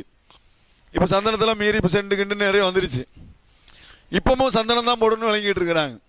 அங்கே தூக்கிட்டு போய் வைக்கிறதுக்கு முன்னாடி அங்கே சில ஏற்பாடு பண்ணி வைக்க போகிறோம். நீங்கள் ஹாலில் கீழே கூட தரையில் கூட வச்சுக்கலாம். இப்போ ஜனாசா கம்பன் பண்ணுறது தரையில் வச்சு பண்ணால் தான் கரெக்டாக பண்ண முடியும். இந்த மாதிரி பண்ணுறதுனா கொஞ்சம் கஷ்டமாக இருக்கும். சரியா? தரையிலேயே என்ன செய்கிறீங்க, முதல்ல அங்கே தரையில் வந்து முதல்ல என்ன செய்யணும்னா கயிறை போடணும். இப்போ வந்து இங்கே தான் தலை வைக்க போகிறோன்னு வைங்க, இங்கே தலை வைக்க போகிறோன்னா இந்த நெஞ்சுக்கு நேராக ஒரு கயிறு. சரியா? அதே மாதிரி வந்து வயிற்றுக்கு நேராக ஒரு கயிறு. அடுத்து வந்து இந்த கால் இருக்குல்ல, தொடைக்கு நேராக ஒரு கயிறு. இன்னும் நல்லா ஸ்ட்ராங்காக இது பண்ணணும்னா தொடைக்கு கீழே கால் இருக்குல்ல, அதுக்கு நேராக ஒரு கயிறு. 4 கயிறு போட்டு வச்சுக்காங்க. அது நல்லா கிரிப்பாக இருக்கும். ஆச்சா? இதுக்கு அடுத்து என்ன சொன்னால் போர்வையை போடணும். இது மேலே போடுங்க, 2 போர்வையும் போடுறோம். என்ன செய்யறோம், கரெக்டாக அளவு வச்சு போடுங்க. இப்போ இந்த போர்வை போடுறதுல ஒரு விஷயம் கவனிக்கணும். என்ன அப்படின்னு சொன்னால், இந்த அகலம் இருக்குல்ல, இந்த துணியினுடைய அகலம் சில கடைகளில் வைக்கும் போது கொஞ்சம் கம்மியாக இருக்கும். இது நல்லா அகலமாக இருக்குது, பெருசாக இருக்குது. சில இடங்களில் வந்து கொஞ்சம் கம்மியாக இருந்துச்சுன்னு சொன்னால், சிலருடைய உடம்பு வந்து பெரிய உடம்பாக இருப்பாங்க, நல்லா தடியாக இருப்பாங்க. அப்போ அவங்கள வந்து நம்ம என்ன செய்ய முடியாது, கஃபன் பண்ணும்போது இந்த அளவுக்கு இதோட வந்து துணி நின்றுக்கிடும். இப்படி நீங்கள் பண்ணுறீங்கன்னா இதோட நின்றுக்கிடும், இது மூடாது. அப்போ என்ன செய்யணும்னு சொன்னால், ஒரு துணியை போட்டுட்டு இன்னொரு துணி இருக்குல்ல, மேலே உள்ள போர்வை இருக்குல்ல, இதை கொஞ்சம் இப்படி நவட்டிக்கிடணும். அப்படின்னா என்ன ஆயிரும், கவர் ஆயிரும். ஆனால் இது வந்து பெருசாக இருக்கிறதுனால நம்ம அப்படியே போட்டுக்கிட்டோம். சரியா? பெரிய ஆட்கள்லாம் நல்லா தடியாக இருந்தாங்கன்னா லைட்டாக அப்படி இழுத்துக்கிட்டிங்கன்னா கவர் பண்ணுறது கரெக்டாக இருக்கும். சரியா? அதை பார்த்துக்காங்க. அடுத்து வந்து சட்டை.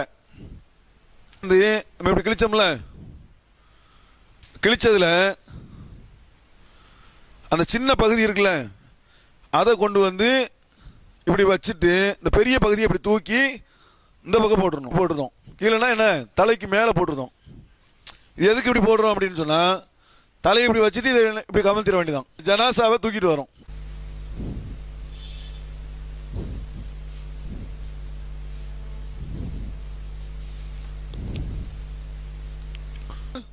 முடிச்சு போட்டுறக்கூடாது, சுருக்காங்கனி போட தெரியும் தானே. இது தலையில் வந்து ஓப்பன் ஆகியிருந்தால் என்ன செஞ்சுக்கிட வேண்டியதான், நாடியும் இப்படி போட்டு சுருக்காங்கனி போட்டுக்கணும். புரியுதா? சுருக்காங்கனி போட்டிங்கன்னா நாடி தாடை வாயு வந்து ஓப்பன் ஆகாமல் இருக்கிறதுக்கு அதை வந்து இது பண்ணுறது. சரியா? இப்படி கட்டிக்கிட்டோம். இப்போ வந்து இந்த துணி இருக்குல்ல, இதை வந்து இப்படி எடுத்து போட்டிங்கன்னா இது உள்ள கவர் ஆயிரும். வச்சுட்டு இந்த கை இருக்குல்ல, கையெல்லாம் உள்ள வச்சு இந்த துணியை அப்படி உள்ள தள்ளிடணும். பாருங்க, ஃபுல்லாக உள்ள தள்ளி விட்டுறணும். அதே மாதிரி இந்த பக்கமும்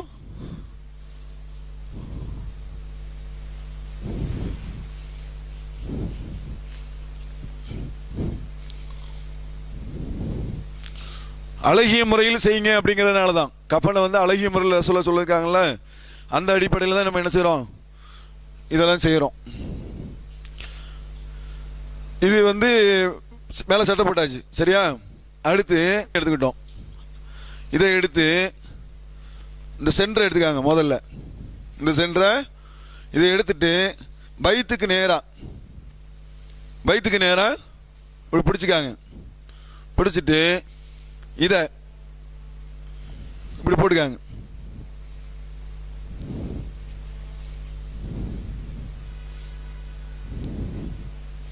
இந்த துணியை எடுத்து நீட்டி விட்டுறணும். இந்த துணியை எடுத்து மேலே தேவையில்லை, இதை விட்டுருங்க, இது கிடக்கட்டும். இதை எடுத்து அதே வயிற்றில் வச்சுட்டு இந்த துணியை எடுத்து இப்படி சுருட்டுங்க.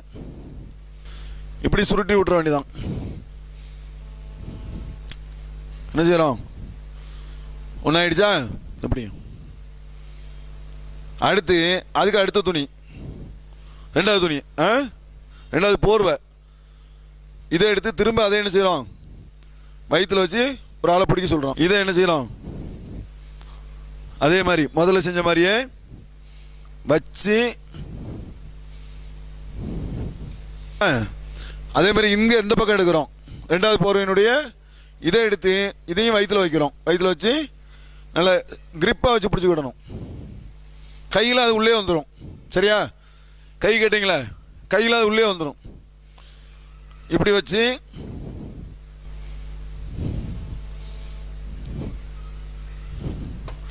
இப்போ என்னென்னா, முதல்ல இந்த வயிற்று பகுதியில் இருக்குல்ல, இந்த கயிறு எடுத்து முதல்ல என்ன செய்கிறோம், சுருக்காங்கனி போடுறோம்.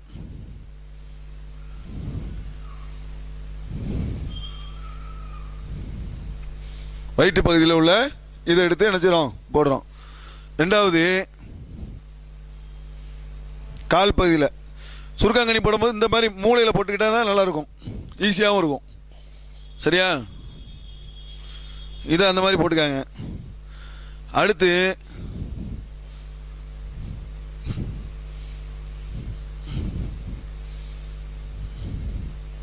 இந்த இவ்வளோ பெரிய கயிறு தேவையில்லை, இது வந்து ரெண்டாக கூட கிழிச்சிக்கலாம், மேலே ஒன்று கீழே ஒன்று, சரியா? இந்த காலில் வந்து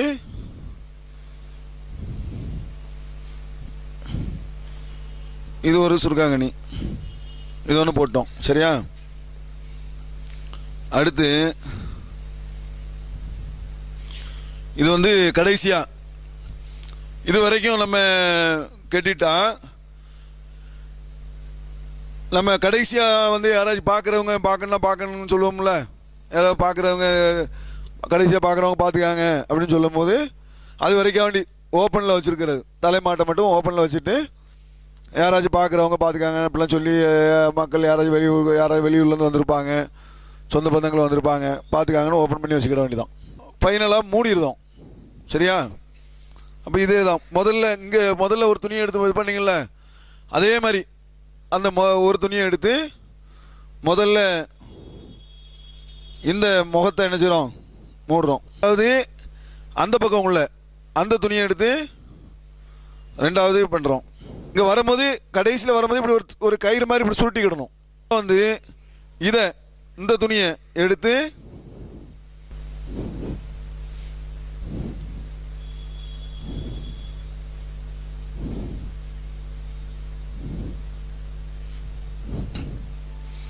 இப்படி சுருட்டிட்டு கஃபன் பண்ணிட்டோம்.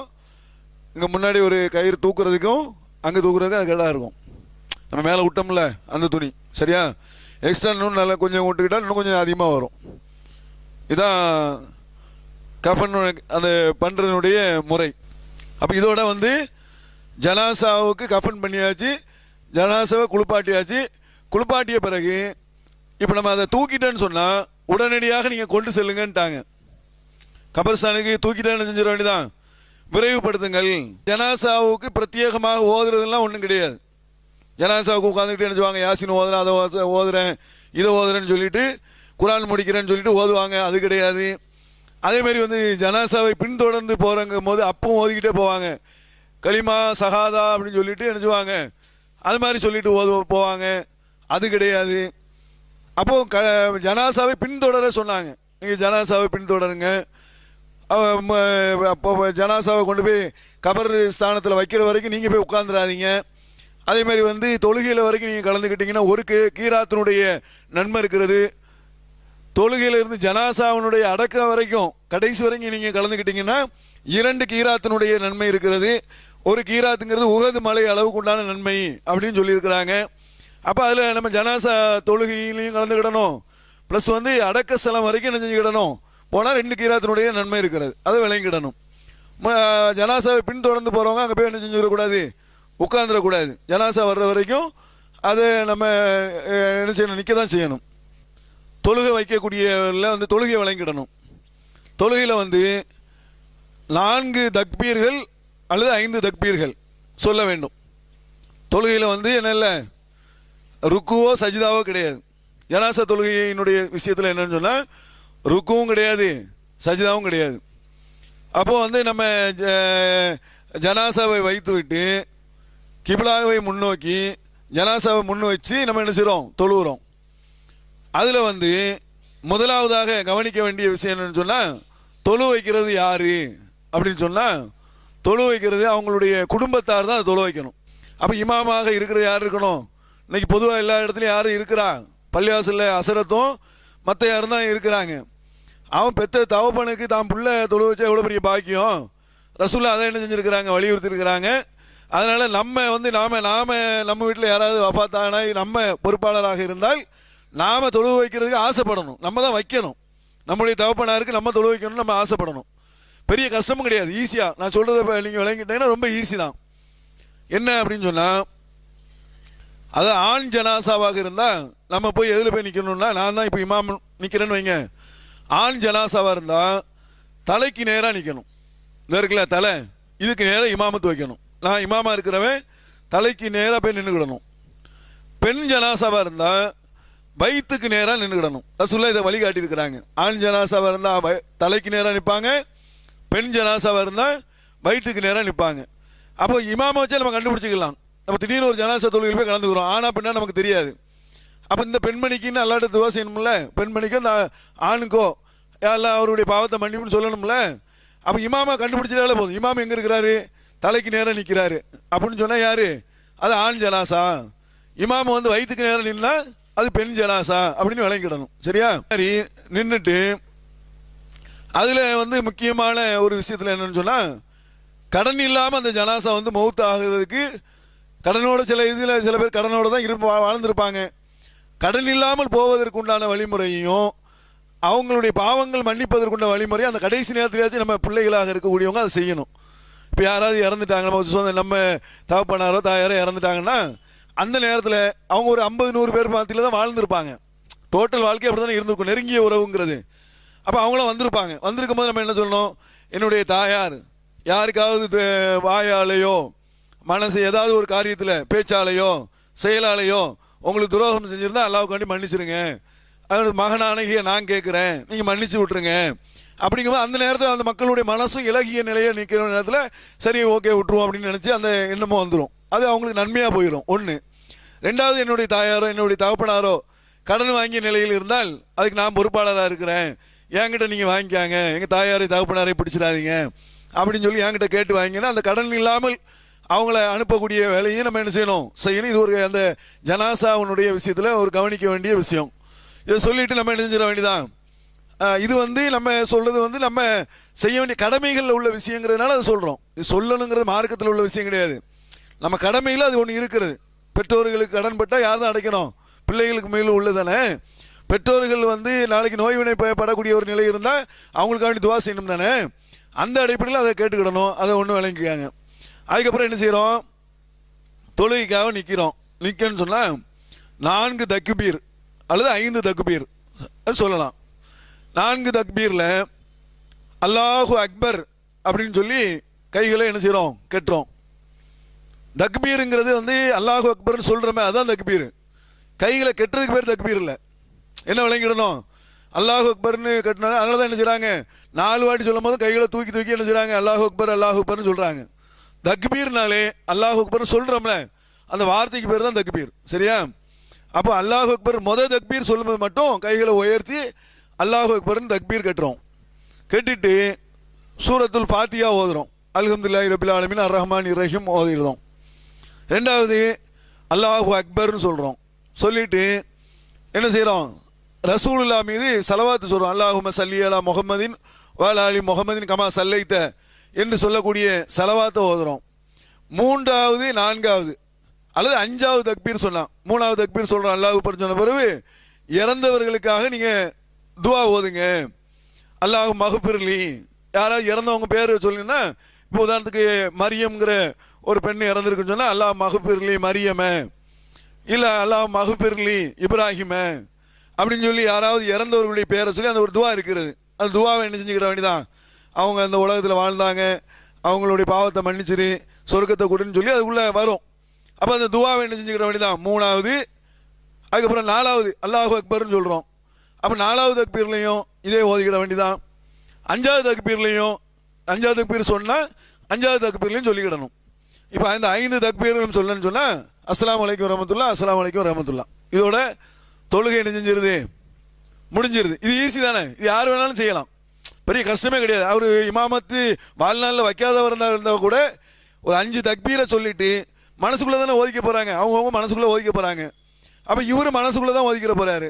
அதனால் 5 தக்பீர் தான் சொல்ல போகிறாரு. வெளிப்படையாக பார்த்தா 5 தக்பீர் சொல்ல போகிறாரு, சலாம் கொடுக்க போகிறாரு. அதனால் அந்த பிள்ளைகளாக இருக்கிறவங்க அல்லது யார் பொறுப்பாளராக இருக்கிறாங்களோ அவங்க கண்டிப்பாக எங்கள் ஜனாசாவுக்கு நான் தான் தொலை வைக்கணும், எங்கள் குடும்பத்தினுடைய ஜனாசாவுக்கு நான் தான் தொலை வைக்கணும், நம்ம போட்டி போடணும். சரியா? அப்போ தொலை வச்சுட்டு சலாம் கொடுத்துட்டேன்னு சொன்னால் அந்த தொழுகை முடிஞ்சிருச்சு. இப்போ நம்ம ஜனாசாவை தூக்கிட்டு போகிறோம். தூக்கிட்டு விரைந்து போங்கன்னு இருக்கிறாங்க. நல்ல ஜனாசாவாக இருந்தால் அதையும் சீக்கிரம் மறுமைக்கு போகிறதுக்கு உண்டான வேலையை நல்லதை நோக்கி போகிறதுக்கு உண்டான ஏற்பாடு செய்யுங்க. கெட்டதாக இருந்தால் உங்களை விட்டு போச்சுன்னு சொல்லிட்டு சீக்கிரம் கொண்டு போய் சேர்த்துருங்கன்ட்டாங்க. அதில் கொண்டு போய் என்ன செஞ்ச வேண்டியதான், ஜனாசாவை தூக்கிட்டா டக்கு டக்குன்னு ஓட்டமும் நடைமுமாக ரசூலை போக சொல்லியிருக்காங்க, போயிருக்கிறாங்க. அது மாதிரி நம்ம என்ன செஞ்சிட வேண்டியதான், கொண்டு போய் சேர்த்து ஜனாசாவை கொண்டு போய் அங்கே போய் வைக்கிறோம். அது குழி தோன்றதுலாம் அதில் அங்கே ஆல்ரெடி தோண்டிடுவாங்க. அது ஒரு கிளாஸாக நடத்த வேண்டிய அவசியம் இல்லை. குழி தோண்டி வச்சுருப்பாங்க. குழியில் இறங்கக்கூடியவர்கள் யார், முதல் நாள் இல்லற வாழ்க்கையில் ஈடுபடாதவர்கள் தான் உள்ளே இறங்கணும். அது ஒரு சருத்தை சொல்லியிருக்கிறாங்க. முதல் நாளில் இல்லற வாழ்க்கையில் ஈடுபடாதவர்களாக இருக்கிறவங்க உள்ள குழிக்குள்ளே இறங்கிடணும். பிஸ்மில்லாஹி வாலா சுன்னத்தி ரசூலில்லாஹி, எப்படி சொல்லணும், பிஸ்மில்லாஹி வாலா சுன்னத்தி ரசூலில்லாஹி. அது அல்லாஹ்வுடைய பேரை, பிஸ்மில்லா அல்லாஹ்வுடைய பேரை கொண்டு ஆரம்பித்து இது வந்து ரசூலுல்லாஹ்வுடைய சுன்னத்து பிரகாரம் இதை நாங்கள் என்ன செய்கிறோம், அடக்கம் பண்ணுறோம் அப்படின்னு சொல்லிட்டு அதை வைக்கும். அந்த கபரில் தூக்கி வைக்கிறோம்ல, உள்ளே இறக்கும்போது இதை சொல்லிக்கிடணும். சொன்ன பிறகு நம்ம என்ன செய்கிறோம், ரசூலுல்லாஹ் வந்து என்ன செஞ்சுருக்கிறாங்க, 3 கைப்பிடி மண்ணை எடுத்து என்ன செஞ்சுருக்கிறாங்க, அது அந்த இதெல்லாம் ரெடி பண்ண பிறகு 3 கைப்பிடி மண்ணடி போட்டிருக்கிறாங்க, தலைக்கு நேராக போட்டுக்கிறாங்க. அப்போ நம்மளும் என்ன செய்யலாம், 3 கைப்பிடி மண்ணை தூக்கி போட்டுட்டு அவங்களுக்கு வேண்டி துவா செஞ்சுட்டு வரணும். இதுதான் அந்த ஜனாசாவினுடைய அந்த ஃபஸ்ட்லேருந்து கடைசி உண்டான விஷயங்கள். இதை செஞ்சுட்டாலே போதுமானது. இது இலகுவானது தானே. இதில் நான் நிறைய விஷயங்களை எக்ஸ்ட்ரா அதனுடைய இதெல்லாம் செஞ்சு சொல்லியிருக்கிறேன். யார் இந்த ஜனாசாவை குளிப்பாட்டுறார்களோ கஃபன் பண்ணுறாங்களோ அவங்களுக்கு இவ்வளவு விஷயத்தையும் செய்யணும்னு அவசியம் கிடையாது. ரொம்ப இலகுவான முறையில் என்ன செய்யலாம், குளிப்பாட்டிட்டு கஃபன் செஞ்சுட்டாலே மற்றெல்லாம் மற்றதை பார்த்துக்கிடுவாங்க தானே. நான் எல்லாத்தையும் சேர்த்தான் சொல்லியிருக்கிறேன். நீங்கள் செய்யக்கூடிய ஆள் வந்து நீங்கள் எல்லாருமே என்ன செஞ்சிடணும், ஒரு வாட்டி ஒரு டீமாக போய் ஒரு ஜனாசில் போய் இறங்கிட வேண்டியதான். நான் குளிப்பாட்டுறேன், நான் கஃபன் பண்ணுறேன். இப்போ இந்த மாதிரி துணி கிடைக்கலையா, வீட்டில் நல்ல பேப்பரெல்லாம் விரித்து வச்சு கிழிச்சு பார்த்து அதெல்லாம் ரெடி பண்ணி அப்படி தானே ட்ரைனிங் எடுப்பாங்க. இப்படி ட்ரைனிங் எடுத்துட்டிங்கன்னா உங்களுக்கு ஈஸியாகிடும். செஞ்சிடலாமா? சரி, இதில் வேறு ஏதாவது சந்தேகம் இருக்குதா?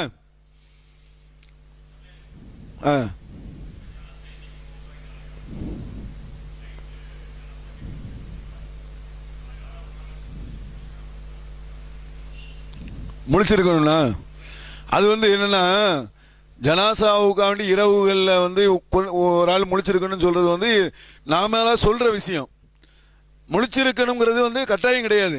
அதே நேரத்தில் முழிச்சிருக்கிறது வந்து தப்பும் கிடையாது. அது ஏன் சொல்கிறாங்கன்னு சொன்னால், இப்போ நைட்டு ஃபுல்லாக ஒரு ஆள் இருந்தாங்கன்னு சொன்னால் ஜனாசாவில் ஏதாவது நைட்டு இருக்கிறோம், திடீர்னு ஒரு வந்து ஏதாவது பள்ளி தேள் இல்லை ஏதாச்சும் விஷக்கிருமிகள் வந்து உள்ள உடம்புல ஏறிடுது. அப்போ அந்த மாதிரி இருக்கும்போது அது நம்ம பாதுகாக்காத ஒரு நிலை மாதிரி ஆயிடக்கூடாது. உயிர் நஜீஸ் வரும், திடீர்னு ரத்தம் வரும், காதில் இருந்து ரத்தம் வரும், காலில் பார்த்தீங்கன்னா ஃபுல்லாக ரத்தமாகி கிடக்கும். அப்போ இந்த மாதிரியான பாதுகாப்பு கருதி அது ஒரு ஆள் இருந்தால் ஒன்று தப்பும் கிடையாது. ரசூல்லா கட்டளை இல்லாட்டா கூட மார்க் அடிப்படையில் இது வந்து ஒரு பாதுகாப்பு கருதி ஒருத்தர் இருந்தாங்கன்னு சொன்னால் தப்பு கிடையாது. அதே நேரத்தில் வந்து ஒரு வண்டியில் ஏற்றிட்டு இங்கேருந்து வெளியூருக்கு போகிறாங்க, ஏசிக்குள்ளே ஆம்புலன்ஸில் வச்சுட்டு போகிறாங்க, அவர் முழிச்சே இருக்குன்னு அவசியம் கிடையாது. பாதுகாப்பாக நம்ம வச்சுட்டோம், ஃப்ரீசரில் வச்சாச்சு, ஆம்புலன்ஸை மூடிட்டாங்க, மேலே யாருக்கவர் அவர் என்ன செய்ய முடியும்? அவர் யாருக்குன்னு ஆல்ரெடி நிறைய ஒர்க்கிங்லாம் பண்ணியிருப்பார், தூங்கிட்டான்னா ஒன்றும் தப்பு கிடையாது. சரியா? வெளிநாட்டிலேருந்து ஜனாசா வருது, அப்போ அந்த மாதிரி வந்து பாதுகாப்புக்காண்டி அந்த அதை வந்து நமக்கு மௌத்தாயிட்டாங்கன்னு தெரிஞ்ச பிறகு அவங்களில் இந்த மாதிரி பிளட்டுலாம் வரக்கூடிய நிலை இருக்கிறத நம்ம கவனித்து அதுக்கு ஒருத்தர் இருந்தாங்கன்னா தப்பு கிடையாது. சரியா?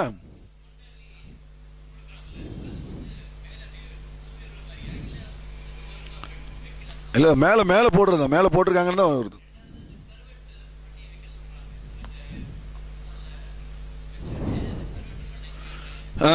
கிப்லா நோக்கி, திசையை நோக்கி, அது வந்து நம்மளா வச்சுக்கிறது தான். அது மார்க்கத்தில் ரசூல்லா சொன்னது கிடையாது.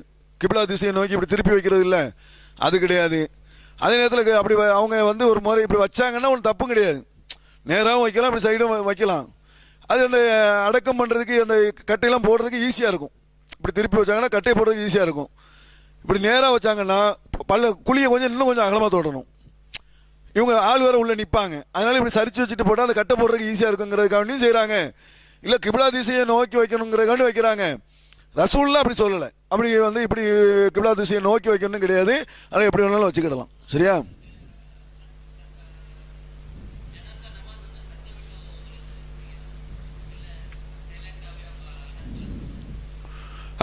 ஜனாசா தொழுகிறாங்கல்ல, அது மெதுவாகவே அவங்க தனிப்பட்ட முறையிலேயே என்ன செஞ்சுருக்கிறாங்க, தொழுதுருக்கிறாங்க. அதே நேரத்தில் வந்து சில நேரத்தில் சத்தமிட்டும் ஓதிருக்கிறாங்க. சத்தமிட்டு ஓதுறதுல சூரத்துல் ஃபாத்தியா ஓதிருக்காங்கல்ல, சூரத்துல் ஃபாத்தியாவோட சேர்த்து துணை சூறாக்களும் ஓதிருக்கிறாங்க, துணையான சூறாவும் ஓதிருக்கிறாங்க. பெரும்பாலும் வந்து அமைதியாக தான், சத்தம் இல்லாமல் ஓதுனது தான் அதிகம். அதனால் நம்ம சத்தம் இல்லாமல், ஏன்னா பெரும்பாலும் அதான் நமக்கு இன்னும் சொல்ல போனால் தொழுவு வைக்கக்கூடியவங்களுக்கு ஈஸியாகவும் ஆயிடுது. தப்பு கிடையாது. வேற ஆமாம், பிஸ்மில்லா தான், பிஸ்மில்லா சொல்லி தான் ஆரம்பிக்கிறது, கழுவுறது. ஆமாம் ஆமாம். வேற அது சொல்லிட்டோம்.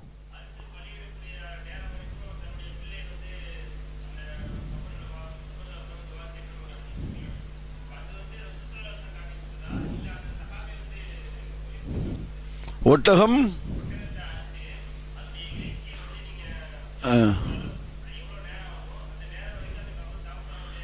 அந்த அந்த மாதிரியான செய்தி வந்து ரசூல்லா சொன்ன மாதிரியான எந்த செய்தியும் எந்த மாதிரி தெரில. ஆனால் அப்படியா, ரசூல்லா சொன்ன மாதிரியான விஷயம் தெரில. நீங்கள் அதை வேணால் பார்த்துட்டு வேணால் நம்ம சொல்லுவோம். சரியா?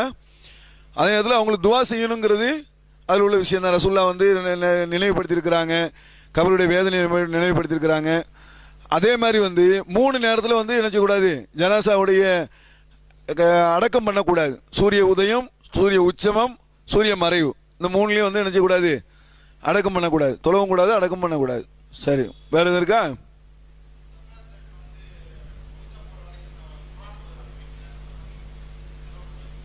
சக்கராத்து நேரத்துலையா?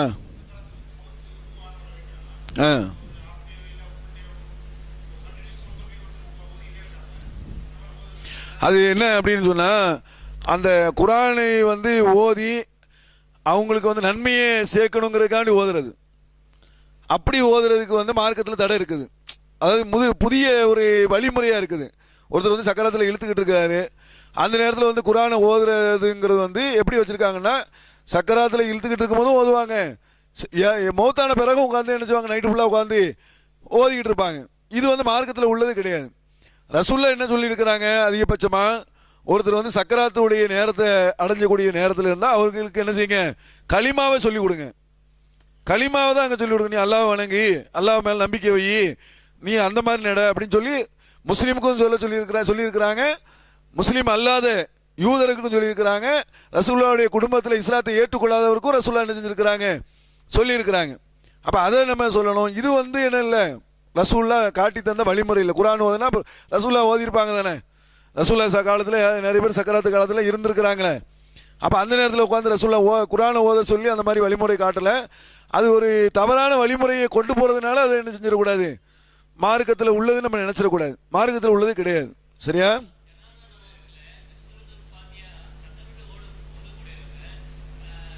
ஜனாசா ரொம்ப நேரம் நீங்கள் செஞ்சுருங்களாங்க. சரி போதும், இவங்களும் எழுப்பிட்டுருங்க, எடுத்து விட்டுருங்க. சூரத்துல் ஃபாத்தியா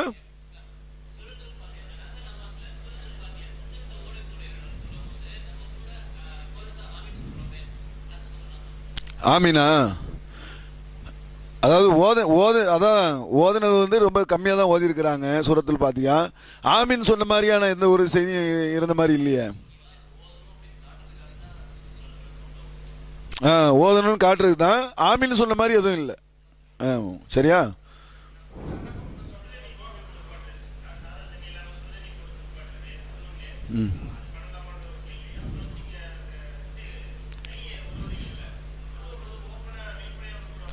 துணியை போட்டுட்டு கையிலேயே போட்டு உருவா இருந்தால் மேலே ஒரு துணியை போட்டுட்டு என்ன செய்யணும்? ஆமாம், அது என்ன செய்யணும்னா, துணியை அது குளிப்பாட்டுறவங்களுக்கு அது பார்வைகள் பட தான் செய்யும். அது அது தப்பு இல்லை. சரியா? அதே நேரத்தில் துணியை போட்டுட்டு முடிஞ்ச அளவுக்கு அது துணியை போட்டுட்டு எடுக்கிறது ஒன்றும் தப்பு. அந்த மாதிரி இருக்குது தான் பெஸ்ட்டு, அதுதான் நல்லது. சரியா? ஒன்று. ரெண்டாவது இன்னொன்று என்ன சொன்னீங்க? சுடுதண்ணி ஊற்றி என்ன செய்கிறாங்க, ஜனாசாவை குளிப்பாட்டுறாங்க. ஜனாசாவுக்கு சுடுதண்ணி ஊற்றி குளிப்பாட்டுறதுங்கிறது என்ன வழிமுறை? பல இடங்களில் அப்படி வச்சுருக்கிறாங்க. ஜனாசாவுக்கு குளிரும், ஏசியாக இருக்கும், அதனால் ரொம்ப கூலிங்கான நேரம், அந்த நேரத்தில் பச்சை தண்ணியை ஊற்றலாமா அப்படின்னு சொல்லி வெந்நியை ஊற்றுறாங்க. அந்த மாதிரிலாம் கிடையாது. அதே நேரத்தில் கை மடங்கி இருக்கும், வெந்நியை ஊற்றினா ஃப்ரீ ஆயிரும்னு சொன்னால் அது நம்ம ஒரு வழிமுறை சொன்னோமே, அந்த மாதிரி வச்சாலே வந்துடும். அப்படி வரல அப்படிங்கிற மாதிரியான ஒரு சூழ்நிலை இருந்தால் அதுக்கு தப்பு கிடையாது. சரியா? ஆனால் வெந்நி ஊற்றி சில இடங்கள்ல நினைச்சாங்க கண்டிப்பாக வெந்நி ஊற்றணும்னு சொல்லி வெந்நியை போட்டு குளிப்பாட்டுறாங்க. அது மார்க்கத்தில் சொல்லப்பட்ட வெந்நியை ஊற்றி குளிப்பாட்டணுங்கிறது அது கிடையாது. சரியா? குளிப்பாட்டும் போது நினைச்சுவாங்க, ஒவ்வொரு ட்ரிப்பும் தண்ணி ஊற்றும் போது நினைச்சுவாங்க துவா ஓதுவாங்க. அதெல்லாம் கிடையாது. பிஸ்மில்லா சொல்லி நம்ம ஆரம்பிக்கிறது தான். எந்த ஒரு காரியத்தை ஆரம்பிக்கும் போதும் பிஸ்மில்லா சொல்றதுன்னு இருக்குல்ல, பிஸ்மில்லா சொல்லி ஆரம்பிக்கிறதானே தவிர ஒவ்வொரு நேரத்துலையும் நம்ம என்ன செய்ய வேண்டியதில்லை, துவா ஓத வேண்டிய அவசியம் கிடையாது. சரி, முடிச்சுக்கிடுவோமா? அதான் அவங்க தனிப்பட்ட முறையில் துவா செஞ்சுக்கிடணும், கூட்டு துவா கிடையாது. சரியா? கூட்டாக சேர்ந்து துவா செய்கிறாங்கல்ல, அசரத்து ஓத எல்லாரும் ஆமீன் ஆமீன்னு சொல்ல,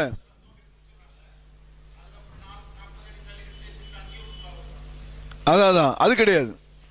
அடக்கம் பண்ண பிறகு துவா ஓதுறது கிடையாது. அவங்க தனிப்பட்ட முறையில் துவா செஞ்சுக்கிடலாம். சரி,